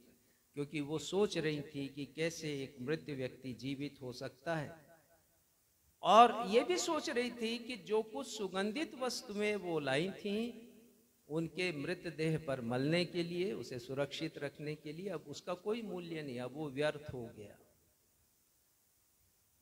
हमने इस बात से यह सीखा था कि अनेक मसीही जन जो कब्रें पक्की करते और महीनों पहले उन्हें संवारना शुरू कर देते हैं, वचन के अनुसार ये सब व्यर्थ है परमेश्वर के सामने। सांसारिक वस्तुएं हैं। महत्वपूर्ण हमारा आत्मा है, जो हमारी मृत्यु के बाद परमेश्वर के पास पहुंच जाता है। लेकिन लोग सांसारिक वस्तुओं के पीछे पड़े हुए हैं, व्यर्थ है। उनका पैसा जो इसमें खर्च होता है उसका कोई महत्व नहीं है। और मैं तो शिक्षा देता हूं, आज भी दे रहा हूं, यदि हमारे दर्शकों में से कोई यदि इस प्रकार की गतिविधि करते हैं ईस्टर के समय, तो बंद कर दे, उनका कोई मूल्य नहीं। पढ़िएगा ध्यान से मरकुस रचित सुसमाचार 16वां अध्याय। जो सुगंधित वस्तुएं लाई थी, अब उसका कोई मूल्य नहीं, क्योंकि यीशु जीवित है। वो तो मृतदेह पर लगाने के लिए लेके आई थी। आपके भी उन सारी बातों का कोई महत्व नहीं है, अर्थहीन है और व्यर्थ है। बल्कि मैं शिक्षा देता हूं कि कभी कब्र भी पक्की मत कीजिए। जो खर्चा होता है आपको, क्योंकि कब्र पक्की करने के लिए जमीन भी खरीदनी पड़ती है, कब्रिस्तान में हजारों रुपए लगते हैं। आप उसका उपयोग लोगों के हित में कीजिए, गरीब लोगों की सेवा में कीजिए, ताकि जब यीशु आए बादलों पर तो आपको शाबाशी दे सकें कि मैं प्यासा था, तुमने मुझे पानी पिलाया। बहुत से तरीके हैं लोगों की सेवा करने के लिए, ढूंढिए उन तरीकों को, ताकि आप खड़े रह सके न्याय आसन के सामने परमेश्वर के। व्यर्थ की बातों पर खर्च बिल्कुल नहीं कीजिएगा। यीशु ने कहा कि यूहन्ना 5:29 निकालिए, यूहन्ना 5:29। ध्यान दीजिए, यहाँ प्रभु यीशु मसीह ने क्या कहा, ये मेरे वचन नहीं, यीशु के वचन है। यूहन्ना 5:29। जिन्होंने भलाई की है वे जीवन के पुनरुत्थान के लिए जी उठेंगे, और जिन्होंने बुराई की है वे दंड के पुनरुत्थान के लिए जी उठेंगे। भलाई कीजिए, जीवन के पुनरुत्थान के लिए आप जीवित हो जाएंगे जब यीशु आएंगे। ये भलाई का काम कीजिए। कब्र पक्की करना, हर साल संवारना, धोना, पोंछना, सुगंधित वस्तुओं को वहां पर डालना, फूलों को डालना, इसका कोई महत्व आपके लिए होगा, परमेश्वर के लिए कोई महत्व नहीं। तो वो काम कीजिए जिसका महत्व परमेश्वर के लिए है। जो भलाई करेंगे वो जीवन के पुनरुत्थान के लिए जीवित होंगे। जरा सोचिए मैं जो कह रहा हूं और उस पर अमल कीजिए। चौथी बात हमने जो सीखा था पुनरुत्थान पर्व के दिन, वो ये था कि स्वर्गदूत ने उन्हें कब्र से वापस जाने के लिए कहा। यह भी बहुत महत्वपूर्ण है। मरकुस 16:7 पढ़िएगा, मरकुस 16:7, जल्दी पढ़िए। परंतु तुम जाओ और उसके चेलों और पतरस से कहो। हाँ देखिए, उन्होंने साफ साफ कहा, स्वर्गदूत ने जब उनका महिलाओं का सामना स्वर्गदूत से हुआ, उन्होंने कहा तुम जाओ, यहाँ क्यों हो, यहाँ पर यीशु जीवित है, सबको बताओ यीशु जिंदा है। तो उनका ये काम था कि वो जाएं। तो कब्रिस्तान में हम जाते हैं किसी को मिट्टी देने के लिए, बस वो हमारा अंत होना चाहिए। बार बार जाकर आंसू बहाने की जरूरत नहीं है। इन लोगों ने भी बहुत आंसू बहाए, शिष्य भी रो रहे थे आंसू बहा बहा कर कि हमारा साथी चला गया। और आप भी शायद रोते होंगे, वहां पर जाके आंसू बहाते होंगे, कोई जरूरत नहीं है इसकी। परमेश्वर के वचन के अनुसार स्वर्गदूत ने कहा तुम जाओ, परंतु उन्होंने स्वर्गदूत की आज्ञा का पालन नहीं किया। 16वें अध्याय के 8वें पद में लिखा है कि उन्होंने, और वे निकलकर कब्र से भाग गई, क्योंकि कपकपी और घबराहट उन पर छा गई, और उन्होंने किसी से कुछ न कहा, कुछ भी नहीं कहा। स्वर्गदूत की आज्ञा का भी पालन उन्होंने नहीं किया। और ये विडंबना है, अफसोस की बात है हमारे लिए कि हम ऐसा आचरण करते हैं। और एक और पद देखिएगा, प्रभु यीशु मसीह ने मत्ती 23 निकालिए, 29वां पद। प्रभु यीशु मसीह ने ऐसे ही कार्य करने वाले फरीसियों और शास्त्रियों की कटु आलोचना की, जो कार्य बहुत से अनेक मसीही करते हैं। और ऑल सोल्स डे भी मनाया जाता है नवंबर के महीने में। प्रभु यीशु मसीह ने क्या कहा है, जरा ध्यान देने की जरूरत है। पढ़िएगा मत्ती 23 उसका 29वां पद। हे कपटी शास्त्रियों और फरीसियों, तुम पर हाय, तुम भविष्यवक्ताओं की कब्र संवारते और धर्मियों की कब्र बनाते हो। देखिए, यीशु ने भी कहा कब्र को बनाना और कब्र को संवारना प्रभु यीशु मसीह ने कपटी कहा है शास्त्रियों और फरीसियों को, क्योंकि जीवन परिवर्तित नहीं है आपका, भविष्यवक्ताओं की शिक्षाओं का पालन नहीं है, यीशु की शिक्षाओं का पालन नहीं, आप कैसे कब्र पक्की कर रहे हैं? सोचने की बात है। 27वां पद पढ़िएगा इसी का। हे कपटी शास्त्रियों और फरीसियों, तुम पर है, तुम चूना फिरी हुई कब्रों के समान हो, जो ऊपर से तो सुंदर दिखाई देती है, परंतु भीतर मुर्दों की हड्डियों। देखिए, और आप यदि जा रहे हैं तो ऐसे ही स्थान पर जा रहे हैं। जरा पढ़िए यीशु क्या कह रहे हैं। हमें करना क्या है? जीवित प्रभु यीशु मसीह का प्रचार करना है कि यीशु जीवित है। यीशु जीवित है, हमारी बातों में, हमारे कार्यों में, हमारे जीवन में वो जीवित है। तभी ये पुनरुत्थान पर्व मनाना सार्थक होगा, अन्यथा हम केवल औपचारिकता निभा रहे हैं, हम केवल रीति विधि का पालन कर रहे हैं, नथिंग एल्स, उसके अलावा और कुछ भी नहीं। तो हम सुधर जाएं, क्योंकि हमें ध्यान देना है कि न्यायासन के सामने हमें अपने कार्यों का विवरण प्रभु यीशु मसीह के सामने देना। पांचवी बात, हमने सीखा था कि जैसे प्रभु यीशु मसीह के कब्र के द्वार पर एक बड़ा वजनदार पत्थर रखा था, वैसे ही आज भी अनेक मसीहियों के हृदयों पर अनेक बड़े बड़े और वजनदार पत्थर रखे हुए हैं। और इसके द्वारा हमने सीखा कि प्रभु यीशु मसीह के कब्र के द्वार का पत्थर तो हट गया, बहुत वजनदार था, बहुत भारी था। वैसे ही हमें भी अपने हृदय से, हृदय के ऊपर रखे उन पत्थरों को जिनकी जरूरत नहीं है, हमें हटाना है, हमें लुढ़काने की आवश्यकता है। और अपने स्वयं के पुनरुत्थान पर हमें यकीन करना है। मृत्यु के पश्चात अनंत जीवन पर यकीन नहीं है, तो उन्हें उन सारे पत्थरों को हटाने की आवश्यकता है, ताकि जीवित प्रभु यीशु से संपर्क हो सके। पढ़िएगा मरकुस 12 अध्याय 27 पद। मैंने आपसे कहा कि यदि ये पत्थरों को हम नहीं हटाएंगे तो जीवित यीशु से हमारी कभी मुलाकात नहीं होगी, संपर्क नहीं होगा।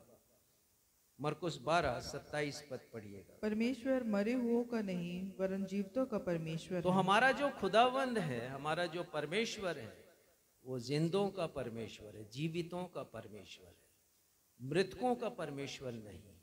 ये पत्थर हमें जिंदा नहीं रखते हैं, ये पत्थर हमें मुर्दा बना देते हैं। इसीलिए इन पत्थरों को हटाने की जरूरत है।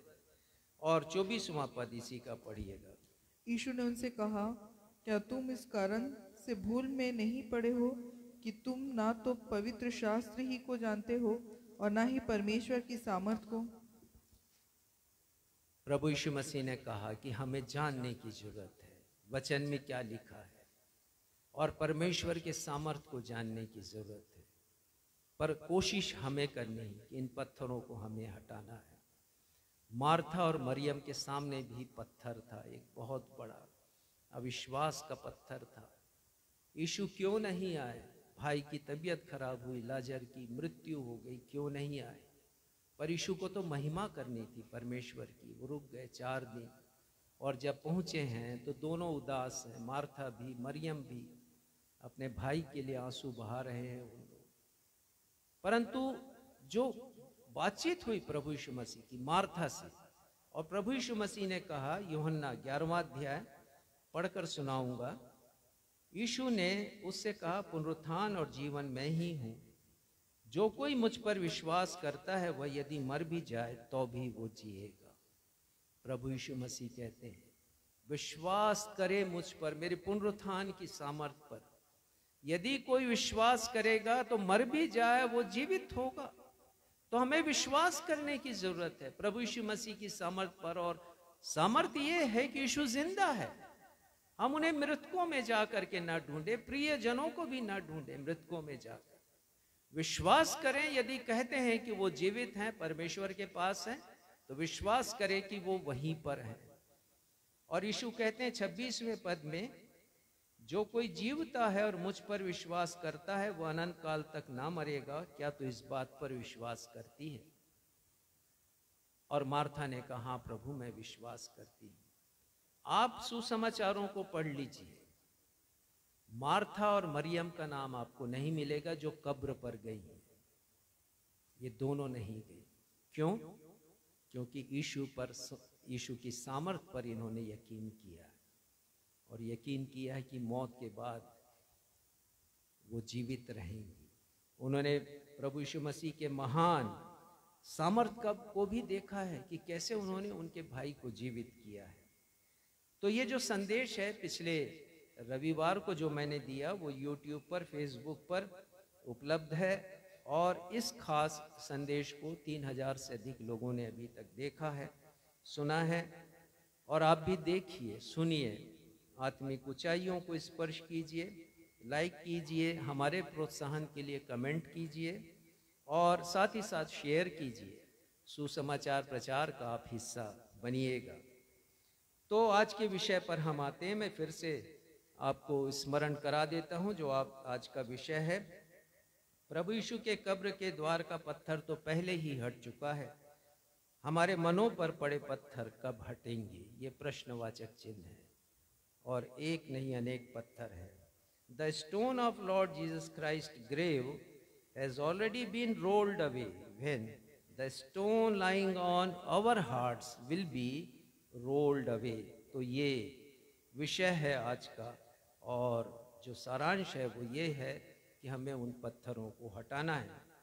पिछले रविवार को अर्थात पुनरुत्थान दिवस का जो रविवार था वो उसमें हमने केवल एक ही पत्थर पर विचार किया था और वो पत्थर था अविश्वास का पत्थर। परंतु आज हम दो और पत्थरों के ऊपर प्रमुख रूप से विचार करेंगे। तो दूसरा पत्थर जो हमारे हृदय पर रखा हुआ है और ये पत्थर हमें जिंदा नहीं परंतु मुर्दा बनाता है, वो पत्थर है ढिठाई का पत्थर। अब इसकी तरफ कोई ध्यान नहीं देता। ढिठाई शब्द हमारे लिए बहुत छोटा होगा, लेकिन ढिठाईपन जो स्वभाव है हमारा, अंग्रेजी में स्टबर्ननेस कहते हैं, तो वो जो स्वभाव है स्टबर्ननेस का, वो बहुत खतरनाक स्वभाव है।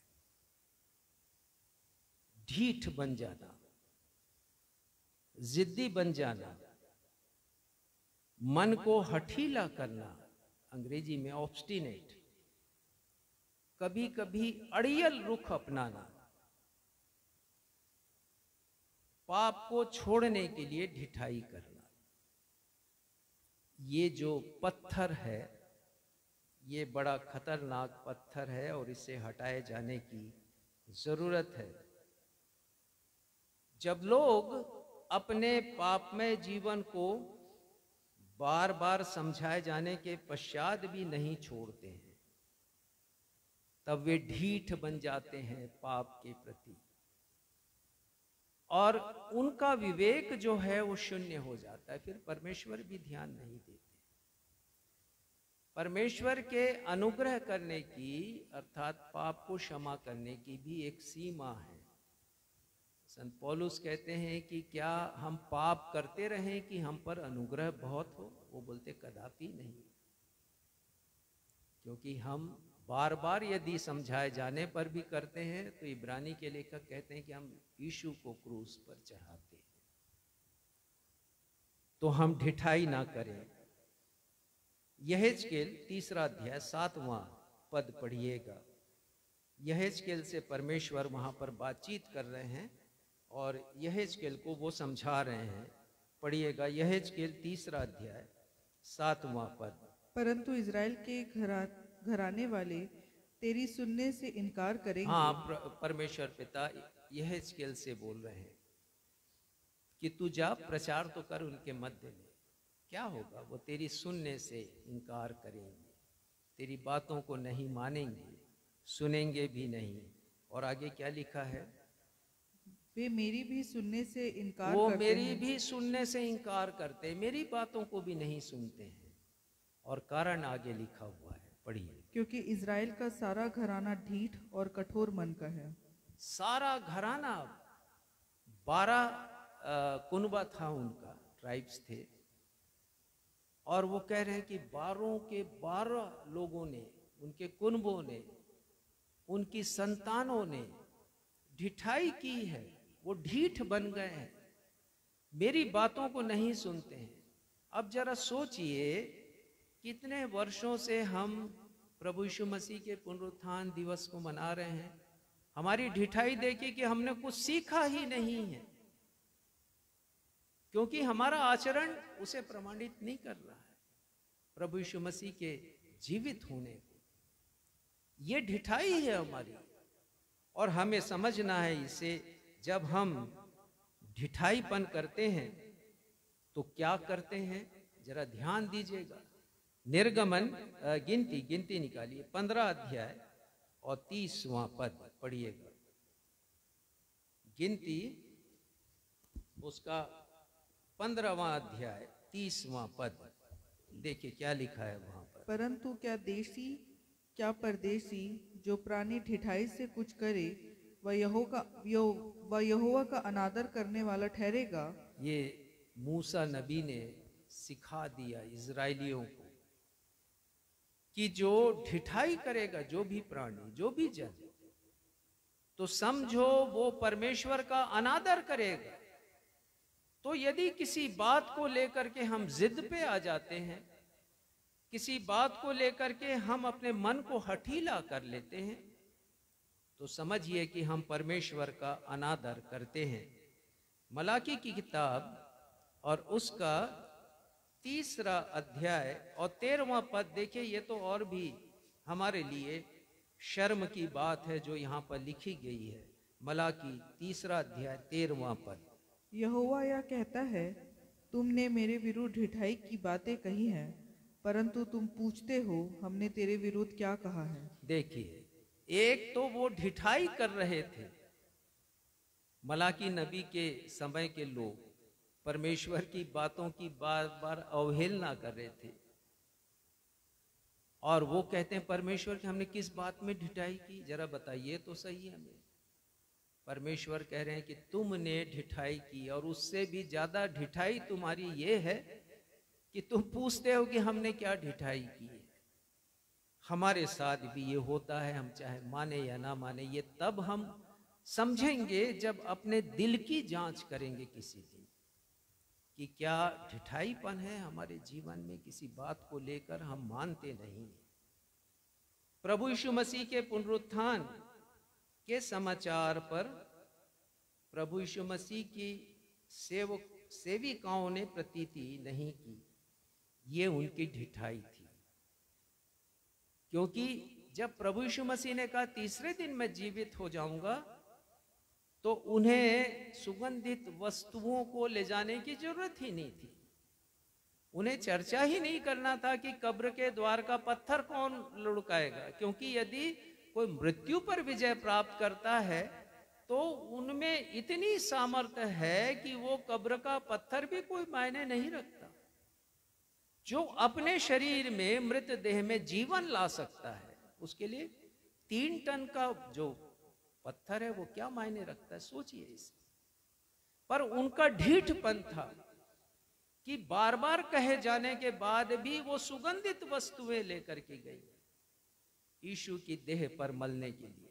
और मैं सोचता हूं केवल इसी बात को पढ़ करके बहुत से लोग भ्रमण करते, यात्रा करते हैं ईस्टर मॉर्निंग में कब्रों की तरफ। सिर्फ बिलासपुर की बात नहीं, अनेक शहरों की बात यही है। और उसके बाद ढिठाई का एक नमूना हम और देख चुके हैं। ये वही महिलाएं, मरियम मगदलिनी और याकूब की मां मरियम और सलोमी, ये तीनों की ढिठाई का नमूना ये कि कहा स्वर्गदूत ने जाओ सबको बताओ यीशु जिंदा है, तो घबरा कर घर में बैठ गए, किसी को बताया भी नहीं। इससे ज्यादा ढीठपन क्या हो सकता था। और फिर शिष्यों की ढिठाई के बारे में हम पढ़ते हैं लूका रचित सुसमाचार 24वां अध्याय, लूका 24 9वां पद पढ़िएगा। यहाँ प्रभु यीशु मसीह के जो शिष्य हैं उनकी ढिठाई का वर्णन है। 9वां पद। और कब्र से लौटकर उन्होंने उन 11 को और अन्य सब को ये सब बातें कह सुनाई। ये किसकी बात है? ये प्रभु यीशु मसीह ने जो दर्शन दिया है और उन्होंने कहा है कि जीवित को मृतकों में क्यों ढूंढती हो, उन बात को उन्होंने शिष्यों को सुनाया। 11वां पद पढ़िएगा। शिष्यों को सुनाया तो क्या हुआ? परंतु उनकी बातें उन्हें कहानी सी जान पड़ी। कहानी सी जान पड़ी। कहानी जैसे कपोल कल्पित होती है ना, दिमाग की उपज होती है, वैसे शिष्यों को ये बात लगी कि ये कहानी सुना रही है। बताइए, रियलिटी थी, वो सच्चाई थी, कहानी नहीं थी। यीशु का जी उठना कोई कहानी नहीं है, वो वास्तविकता है, वो सच्चाई है, लेकिन जिद्दपन था। प्रभु यीशु ने अनेक ढिठाई के पत्थरों का वर्णन किया है। बहुत से पत्थर हैं, केवल यही नहीं है जो मैं पुनरुत्थान के विषय में बता रहा हूं। बहुत से पत्थर हैं जो खूंटी जमा कर हमारे हृदय पर बैठे हुए हैं, और ये पत्थर हमारे हृदय के द्वार पर पड़े हैं और हमें यीशु के जीवित नहीं मुर्दा गवाह बना रहे हैं। ये सारे पत्थर हम देखेंगे मरकुस रचित सुसमाचार, उसका 7वां अध्याय, उसका 21, 22 और 23 पद। प्रभु यीशु मसीह यहाँ पर एक नहीं अनेक पत्थरों का वर्णन करते हैं। मत्ती रचित सुसमाचार 7वां अध्याय, उसका 21, 22 और 23 पद। क्योंकि भीतर से अर्थात मनुष्य के मन से बुरे बुरे विचार, व्यभिचार, चोरी, हाँ, हत्या। देखिए ये है बुरे बुरे विचारों का पत्थर, व्यभिचार का पत्थर, और आजकल कह लें तो लिव इन रिलेशनशिप का पत्थर बहुतों के हृदय पर पड़ा हुआ है। फिर उसके बाद चोरी, हत्या, लोभ का पत्थर, दुष्टता का पत्थर, छल लुचपन का पत्थर, कुदृष्टि का पत्थर, निंदा, बुराई, चुगली का पत्थर, अभिमान, घमंड और अहम का पत्थर, ईगो का पत्थर और मूर्खता का पत्थर। ये सारे पत्थर हमारे हृदय पर पड़े हुए हैं। बताइए कैसे दिखेगा यीशु का पुनरुत्थान? कैसे दिखेंगे यीशु हमें, जीवित यीशु? और जब हम इन पत्थरों को निकालेंगे तब हमें वो जीवित खुदावंद दिखाई देगा, जो मुर्दों का नहीं, जीवितों का परमेश्वर है। तो ये ढिठाई का पाप हमें दूर करना है। ये जो प्रभु यीशु मसीह ने कहा हमारे मन के भीतर से निकलते हैं, ये ढिठाई के पत्थर हैं। बुरे बुरे विचार, ढिठाई का पत्थर, और भी जितनी भी बातें यीशु ने कही हैं, सब ढिठाई का पत्थर। लोग लगे हैं तो लगे हैं इन कामों में, छोड़ते नहीं। और विडंबना ये है कि इन कामों में लगे रहने के बाद हम चर्च में भी पहुंच जाते हैं आराधना करने के लिए, स्तुति करने के लिए, सोचते हैं कि हम बहुत अच्छा काम कर रहे हैं। प्रभु यीशु मसीह का कहना है कि हमें इन्हें दूर करना पड़ेगा और ढीठ नहीं बनना पड़ेगा। पढ़िएगा भजन संहिता 19 अध्याय का 13वां पद, मुझे ये बहुत अच्छा लगता है। राजा दाऊद की प्रार्थना है। एक दिन मैंने पढ़ा इसे और गहराई से मैंने सोचा, जो सोचा मैं आज आपके सामने व्यक्त कर रहा हूं। जब मैंने पढ़ा तब मैंने सोचा कि क्या ढिठाई भी एक पाप है? बाइबल कहती है कि ढिठाईपन भी एक पाप है। इस पाप को दाऊद ने पहचाना है और हमें भी पहचानने की जरूरत है। पढ़िएगा भजन संहिता 19 उसका 13वां पद। तो अपने दास को ढिठाई के पापों से भी बचाए रख। हाँ, ये प्रार्थना है दाऊद की। परमेश्वर पिता, मुझे ढिठाई के पाप से बचाए रहे। ये बहुत गंदा पाप है, परमेश्वर से दूर ले जाने वाला पाप है। और वो कहते हैं ढिठाई के पाप से मुझे बचाए रख परमेश्वर। और उसके बाद पढ़िए, वे मुझ पर प्रभुता करने ना पाए। वे मुझ पर प्रभुता करने ना पाए। प्रभुता का मतलब क्या होता है? शासन करने ना पाए।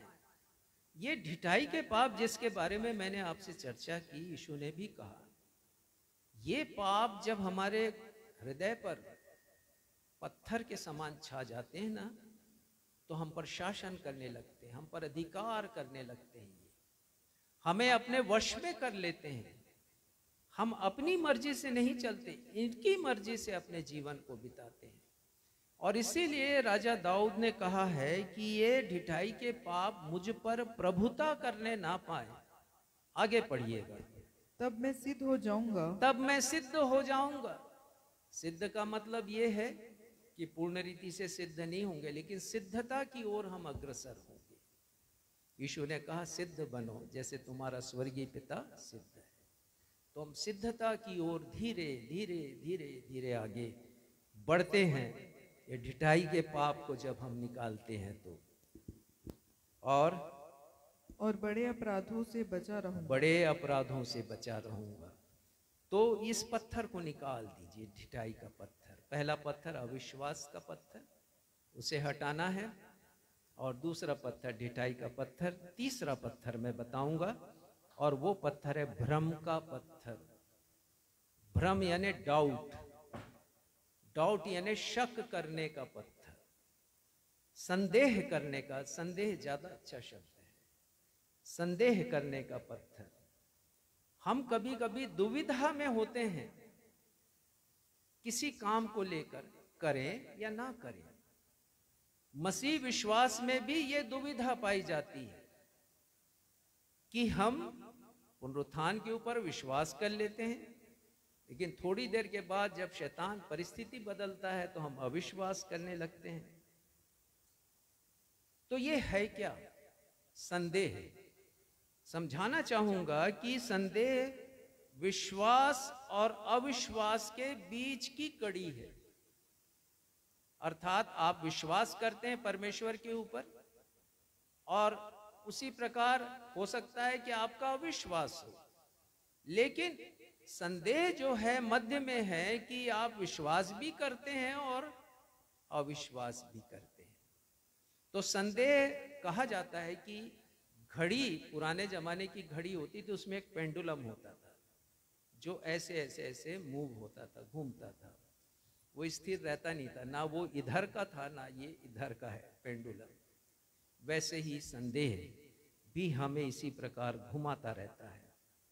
प्रभु यीशु मसीह के पुनरुत्थान को लेकर प्रभु यीशु मसीह के शिष्यों के मन पर संदेह का पत्थर पड़ा हुआ था। और संदेह करने का कारण क्या था? पहला कारण तो यही था कि मरकर कोई जीवित कैसे हो सकता है। उन्होंने जरूर देखा था कि यीशु ने लाजर को जीवित किया, यीशु ने नाइन नगर की विधवा के जवान बेटे को जीवित किया, उसकी भी मृत्यु हुई थी। उन्होंने ये भी देखा था कि याईर महायाजक की बेटी, उसे भी यीशु ने जीवित किया, लेकिन जीवित करने वाला खुद मर गया है, अब वो जीवित कैसे होगा? तो ये बड़ा सवाल था उनके सामने। तो संदेह उत्पन्न हो रहा था कि स्वयं यीशु कैसे जीवित होंगे। दूसरी बात, महायाजकों का मिथ्या प्रचार था। जैसे मैंने आपको पिछले संदेश में बतलाया था कि उन्होंने पैसा दिया है झूठ बोलने के लिए।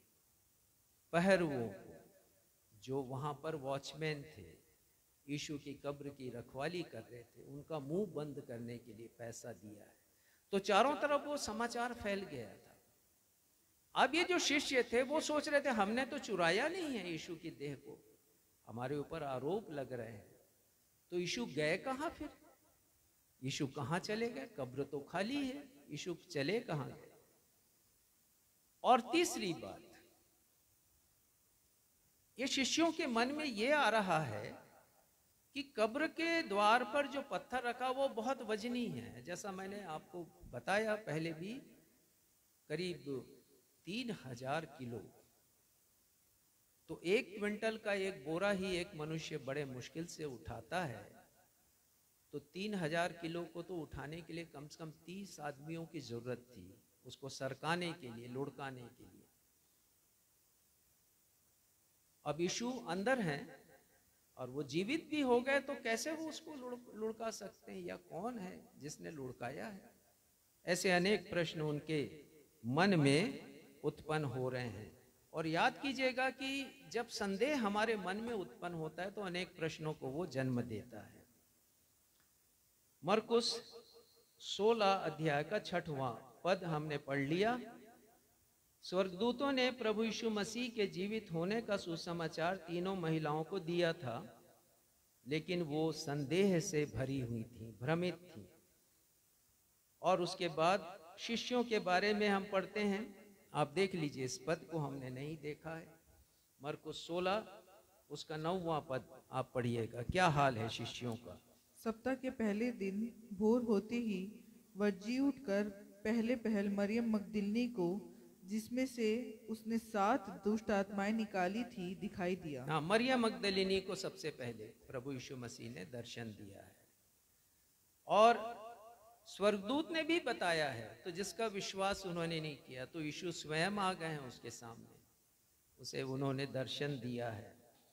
और दर्शन दिया है तब कहीं वो जागी है मरियम, और जागी है मतलब होशो हवास में आई है कि मुझे तो शिष्यों को बताना है, और फिर वो गई है शिष्यों को बताने के लिए। तो उनका क्या हाल है? 10वां पद पढ़िएगा। उसने जाकर यीशु के साथियों को, जो शोक में डूबे हुए थे और रो रहे थे, समाचार दिया। शोक में डूबे हुए थे। संत पौलुस क्या कहते हैं मृत्यु के बारे में? एक पद मुझे याद आया और मैं चाहूंगा कि उसे मैं पढ़ करके आप लोगों को सुनाऊं। 2 थिस्सलुनीकियों और उसका 4था अध्याय। हम बहुत विलाप करते हैं जो हमारे मध्य में किसी की मृत्यु हो जाती है, और 1 थिस्सलुनीकियों 4था अध्याय 13वां पद। हे भाइयों, हम नहीं चाहते कि तुम उनके विषय में जो सोते हैं अज्ञानी रहो। ऐसा ना हो कि तुम दूसरों के समान शोक करो जिन्हें आशा नहीं। हाँ, तो शोक करने के लिए मना किया गया परमेश्वर के वचन में, पर ऐसा नहीं है कि किसी की मृत्यु हो और हम आंसू भी ना बहाएं। लेकिन अन्य जातियों के समान हमें शोक करने की मनाही है परमेश्वर के वचन में। और उनके लिए जो प्रभु में सो गए हैं, ये बहुत महत्वपूर्ण है। वो कहते हैं जो प्रभु में सोते हैं, तो हमें अज्ञानी नहीं होना है। और यहाँ पर जो शिष्य हैं, आ जाएं मरकुस 16:10 में, वो शोक से पीड़ित हैं, बहुत शोकित हैं और रो रहे हैं। 11वां पद पढ़िएगा। उन्होंने यह सुनकर कि वह जीवित है और उसने उसे देखा है, प्रतीति ना की। उन्होंने विश्वास ही नहीं किया। प्रतीति नहीं की मतलब संदेह किया है यीशु के पुनरुत्थान के पर। यह शिष्यों का हाल है। उसके बाद पढ़िएगा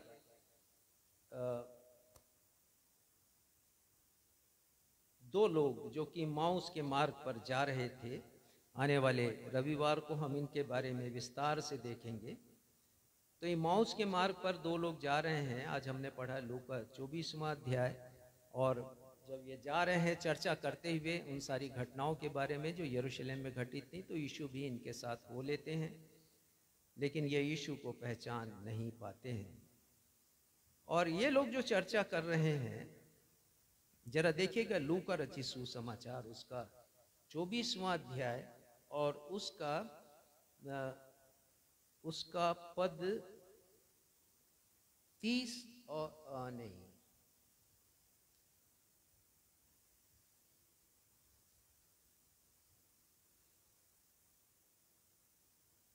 ये लोग संदेह में थे प्रभु यीशु मसीह के बारे में। 22वां पद नहीं, इसमें देखिए 21वां पद। परंतु हमें आशा थी कि यही इज़राइल को छुटकारा देगा। देखिए, ये संदेह से भरे हुए लोग थे, यीशु को उद्धारकर्ता के रूप में नहीं देख रहे, यीशु को जीवित परमेश्वर के रूप में ये नहीं देख रहे थे इजरायली लोग। और ये 2 जो बहुत करीबी प्रभु यीशु मसीह के थे, जो प्रभु यीशु मसीह के क्रूस पर मृत्यु को और जी उठने की चर्चा को करते हुए जा रहे थे, वो कह रहे हैं कि हमें तो उम्मीद थी इस बात की कि इजराइल को स्वतंत्रता ये प्रदान करेंगे। तो इस प्रकार की नाउम्मीदी थी लोगों के मन में, और उसके कारण संदेह से ये भरे रहेंगे। देखिए, मैं आपको बताना चाहता हूं कि शैतान का जो पहला काम होता है कि वो हमारे मन में आकर हमारे विचारों में संदेह उत्पन्न करता है। ये ठीक ऐसा ही है जैसा उसने हवा के मन में परमेश्वर के प्रति संदेह उत्पन्न कर दिया। परमेश्वर के प्रति जो विश्वसनीयता होनी चाहिए थी, संदेह के द्वारा उसे उसने तोड़ दिया। भ्रम में रहना, संदेह करना, दुविधा में रहना, शक करना तब तक खतरनाक स्थिति है जब तक इसका इलाज ना किया जाए। हमें इस संदेह का इलाज करना जरूरी है। हम संदेह के साथ जीवन नहीं बिता सकते यदि हम मसीही हैं। हमें संदेह को दूर करके दृढ़ विश्वास की ओर आना पड़ेगा। प्रभु यीशु मसीह के पास समाधान है, हम यीशु के पास आ जाएं। आदम और हवा को चाहिए था कि जब शैतान ने उनके मन में संदेह उत्पन्न किया तो वो परमेश्वर के पास जाते, इसके पहले कि वो फल को खाते तोड़कर, और कहते परमेश्वर पिता देखिए तो जरा, शैतान हमसे ऐसा कह रहा है कि इस फल को हम खाएंगे आपके बराबर हो जाएंगे, हमें सृजन करने की क्षमता आ जाएगी। तब परमेश्वर पिता उन्हें समझा देते। हमारा ये काम है कि हम यीशु के पास आए। तो जब ये दो शिष्य, दो लोग इम्माउस के मार्ग पर जा रहे थे लूका 24 में, तो प्रभु यीशु मसीह ने उनके मन के संदेह को दूर किया। 24 अध्याय के 13 से 16 पद में लिखा है कि वो यीशु को पहचान नहीं सके, पर जब यीशु की करीबी उन्हें मिली है, जब उन्होंने यीशु को रोका है, तो यीशु ने अपने आप को उन पर प्रकट किया। पढ़िएगा 30वां पद, लूका 24 उसका 30वां पद। जब वह उनके साथ भोजन करने बैठा तो उसने रोटी लेकर धन्यवाद किया और उसे तोड़कर उनको देने लगा।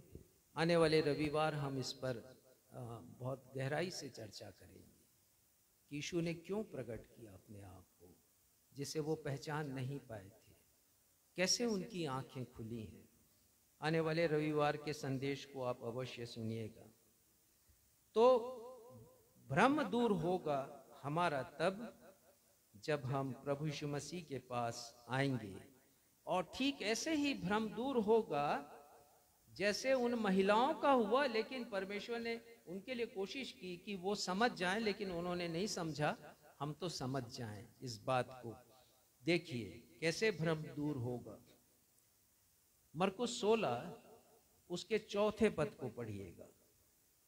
3 को पहले पढ़ लीजिए, फिर 4 को पढ़िए। और आपस में कहती थी, हमारे आपस में वो जो तीनों हैं वो चर्चा कर रही थी, हमारे लिए कब्र के द्वार पर से पत्थर कौन लुढ़काएगा। इसके ऊपर काफी बातें मैंने कही हैं। 4 पद पढ़िएगा। जब उन्होंने आंख उठाई तो देखा कि पत्थर लुढ़का हुआ है, वह बहुत ही बड़ा था। हाँ, बहुत बड़ा होने के बावजूद भी वो लुढ़का हुआ है। ये कब देखा? जब उन्होंने आंखें उठाई। तो हम भी अपने भ्रम को, अपने संदेह को तब दूर करेंगे जब आंखों को उठाएंगे परमेश्वर की तरफ।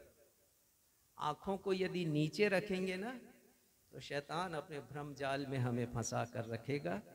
हम कभी भी संदेह की सीमा से बाहर नहीं जा पाएंगे। तो ये 3 पत्थर हैं, मैंने बताया आपको, हमारे हृदय पर आसीन हो जाते हैं तो हमें कठोर बना देते हैं। अविश्वास का पत्थर पहला, दूसरा ढिठाई का पत्थर, तीसरा संदेह का पत्थर, और हमारे हृदय को पत्थर के समान कठोर बना देते हैं। बाइबल कहती है कि मनुष्य का कोमल हृदय जिस पर परमेश्वर का वास होता है, हमारा कोमल हृदय जो संवेदना का अर्थात कंपेशन का, प्रेम का और भावनाओं का केंद्र है, वो पत्थर के समान कठोर भी बन सकता है। ये मैं नहीं कह रहा, परमेश्वर का वचन कह रहा है, स्वयं परमेश्वर ने कहा है। आज हमने पढ़ा यहेजकेल 36 अध्याय, और वहां पर 26वें पद को पढ़िएगा, और वहां लिखा है तुम्हारी देह, उसके बाद पढ़िए तुम्हारी देह में से पत्थर का हृदय निकाल कर। ये परमेश्वर कह रहे हैं कि हमारा हृदय पत्थर का बन जाता है। तो पत्थर का हृदय क्या हो सकता है, हम स्वयं समझ सकते हैं। डाल दीजिए पानी में पत्थर को, एक बूंद पानी की आर्द्रता या उसका कण नहीं जाएगा पत्थर के भीतर। वो पत्थर है। उसमें जीवन नहीं है। हम निर्जीव हो जाते हैं परमेश्वर के सामने, मुर्दा हो जाते हैं। यदि ये 3 पत्थर हमारे हृदय पर हों तो परमेश्वर के सामने हम पत्थर के तुल्य, हमारा हृदय पत्थर बन जाता है और हम मुर्दा हैं। यिर्मयाह 5वां अध्याय उसका 3रा पद देखिए, यदि आपको मिलता है तो ठीक है, नहीं तो मैं इसे पढ़ूंगा। 3रा पद और उसका अंतिम हिस्सा, क्योंकि बहुत बड़ा ये पद है। उन्होंने अपना मन चट्टान से भी अधिक कठोर किया है। हाँ, उन्होंने पश्चाताप करने से इनकार किया है। ये देखिए, यदि पत्थर के समान कठोर हृदय को परमेश्वर के लिए उपयोगी बनाना है तो पश्चाताप करना बहुत जरूरी है। यही है मन फिराव। और यिर्मयाह नबी के द्वारा परमेश्वर पिता यही सबक सिखा रहे हैं इजरायलियों को, और आज हमें सिखा रहे हैं कि हम अपने मन को चट्टान से अधिक कठोर ना करें, हम पश्चाताप करें। उन्होंने इनकार किया, इन पत्थरों को दूर करने से उन्होंने इनकार किया है, और उनका इनकार बहुत भारी पड़ा है। प्रभु यीशु मसीह के शिष्यों के व्यवहार के प्रति प्रभु यीशु मसीह की प्रतिक्रिया भी ऐसे ही हुई। यदि आप देखें मरकुस उसका 6वां अध्याय, कुछ बातों को मैं समझाऊंगा ताकि आप अच्छे से समझ जाएं इस हृदय की कठोरता के बारे में। मरकुस 6वां अध्याय जब हम इसे पढ़ते हैं तो प्रभु यीशु मसीह के एक बड़े आश्चर्य कर्म के बारे में पढ़ते हैं। पद संख्या उसके 41 के बाद से कि 5000 लोगों की भीड़ थी। प्रभु यीशु मसीह ने, हम सब जानते हैं इस आश्चर्य कर्म को, 5 रोटी 2 मछली से प्रभु यीशु मसीह ने 5000 लोगों को तृप्त किया। ठीक इसी घटना के पश्चात प्रभु यीशु मसीह के शिष्य नाव पर सवार होकर गलील सागर से एक ओर से दूसरी ओर जा रहे थे और बीच में तूफान आ जाता है। तो शिष्यों ने उस तूफान को, उस आश्चर्य कर्म को देखा है। ठीक इसके पहले प्रभु यीशु मसीह की सामर्थ का अनुभव उन्होंने किया है। संभव नहीं है 5 रोटी 2 मछली से 5000 को तृप्त करना, 12 टोकरियों को उठाना, ये सब आश्चर्य कर्म देखा। लेकिन जब तूफान आ गया, जीवन में संकट आ गया, तकलीफ आ गई, तो यीशु के आश्चर्य कर्म को भूल गए। तब यीशु क्या कहते हैं, पढ़िएगा 52वां पद। वे उन रोटियों के विषय में ना समझे थे क्योंकि उनके मन कठोर हो गए थे। उनके मन कठोर हो गए। आश्चर्य कर्म देखने के बाद भी बहुत से मसीहियों के जीवन की यही कहानी है। एक के बाद एक परमेश्वर पिता आश्चर्य कर्म करते हैं, लेकिन मन कठोर का कठोर बना रहता है। और हम देखेंगे और भी मरकुस का 6वां अध्याय और 52वां पद देखिए क्या लिखा है यहाँ पर। 6वां अध्याय 52 पद तो हमने पढ़ लिया। देखेंगे 8वां अध्याय, इसको भी मैं संक्षेप में आपको समझाना चाहता हूँ। 14वां पद पढ़िएगा। चेले रोटी लेना भूल गए थे। रोटी लेना भूल गए। कहाँ भूल गए वो? जब वो यात्रा करे, एक और यात्रा है, एक दूसरी यात्रा है, ये गलील की यात्रा है, गलील झील के ऊपर यात्रा है, और वो रोटी लेना भूल गए हैं। तब वो चर्चा करे, अरे हम तो रोटी लेना भूल गए। प्रभु यीशु मसीह क्या कहते हैं? 18वां पद, क्या आंखें रखते हुए तुम्हारा मन, इसी के पहले पढ़िए, क्या तुम्हारा मन कठोर हो गया है? हाँ, क्या आंखें रखते हुए भी नहीं देखते और कान रखते हुए भी नहीं सुनते? प्रभु यीशु मसीह बहुत कठोर भाषा का इस्तेमाल करते हैं शिष्यों के लिए कि तुम्हारा मन ही कठोर हो गया है। आंख रहते हुए तुम देखते नहीं, कान रहते हुए तुम सुनते नहीं। तुमने बड़े बड़े आश्चर्य कर्म देखे, लेकिन तुम अभी भी इसी बात पर बहस कर रहे हो कि रोटी नहीं है। रोटी तो तुम्हारे साथ बैठा हुआ है, वो मैं हूं, मैं जीवन की रोटी हूं जो तुम्हारे साथ। तुम रोटी की चिंता क्यों कर रहे हो? मैं हूं तो तुम्हारे लिए सारी चीजें उपलब्ध है। हम आगे बढ़ेंगे जब हृदय को कठोर कर लेते हैं तो परमेश्वर से हम दूरी बना लेते हैं। आज हमने पढ़ लिया भजन संहिता 95 में, उसके 8वें पद में लिखा है, अपना अपना हृदय ऐसा कठोर नहीं करो जैसा इजरायलियों ने किया था। और फिर 10वें पद में लिखा है, 40 वर्ष तक मैं उस पीढ़ी के लोगों से रूठा रहा। यदि हम अपने हृदय को कठोर करके रखेंगे तो समझिए कि परमेश्वर को हम उदास करेंगे, दुखी करेंगे।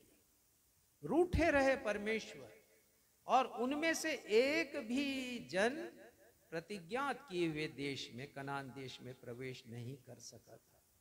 परमेश्वर ने कहा था, 11वें पद के दूसरे हिस्से में लिखा है, ये मेरे विश्राम स्थान में कभी प्रवेश करने नहीं पाएंगे, और वो प्रवेश करने नहीं पाए।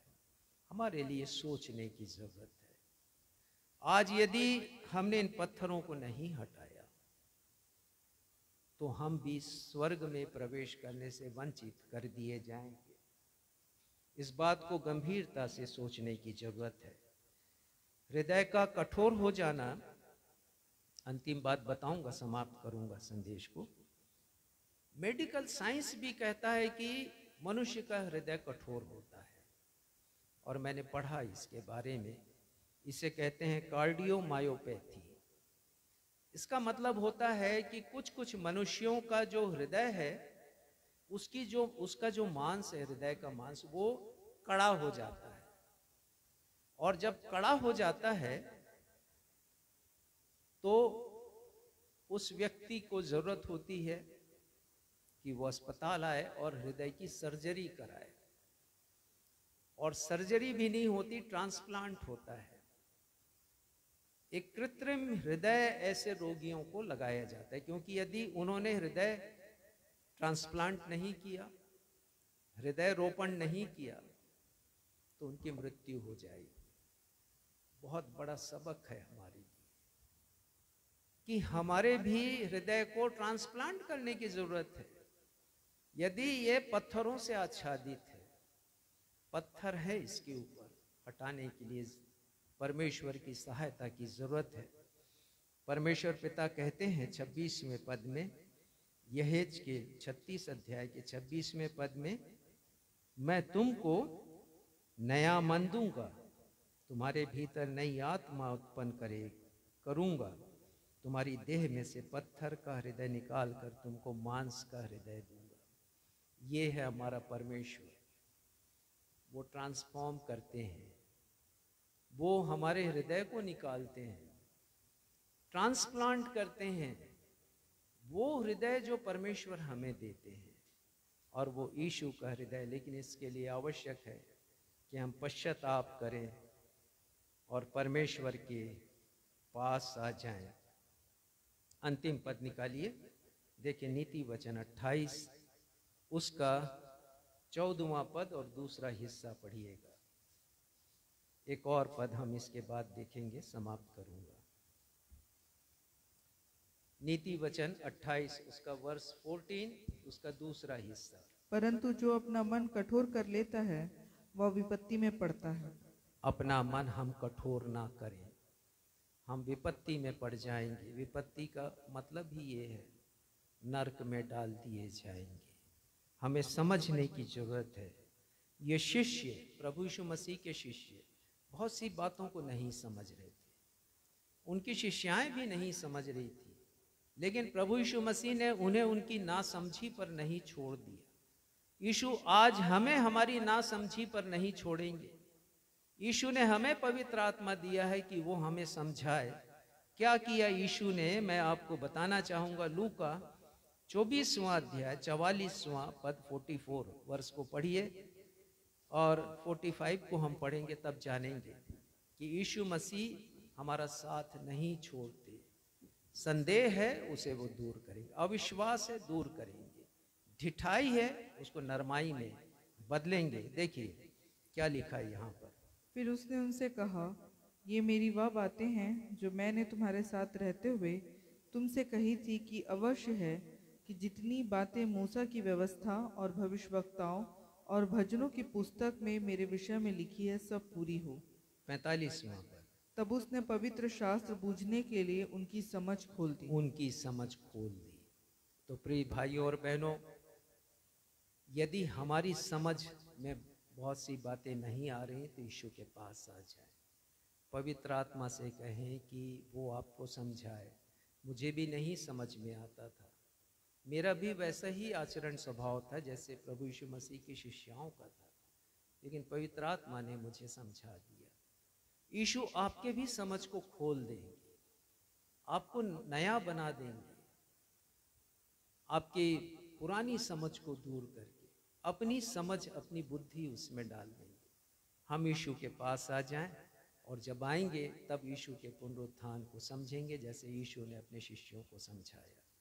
आइए हम सब फिर से उस गीत को गाएं, मुर्दों में क्यों ढूंढ रहे हो अपने जीवित प्रभु को, उसके दूसरे पद को, और उसके बाद हम आशीष से आज की इस आराधना को समाप्त करेंगे।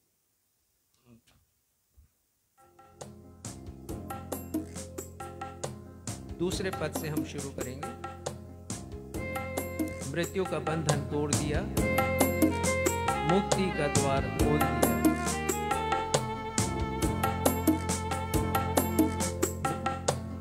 मृत्यु का बंधन तोड़ दिया, मुक्ति का द्वार खोल दिया।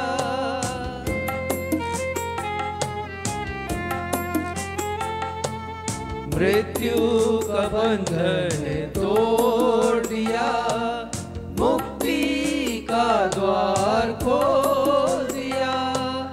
विश्वास के द्वारा अनुग्रही से अपने लहू से बचाया।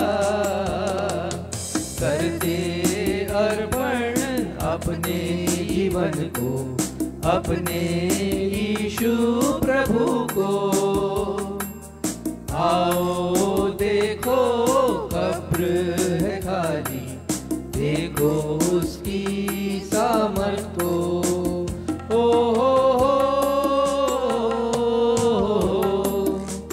ला ला ला ला,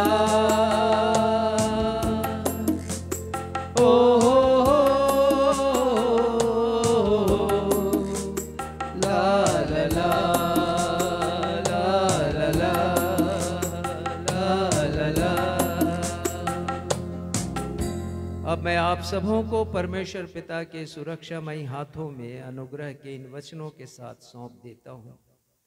ये वचन आपके आत्मिक जीवन की उन्नति कर परमेश्वर पिता के चुने हुए लोगों के साथ उत्तराधिकार पाने में सहभागी बना सकता है।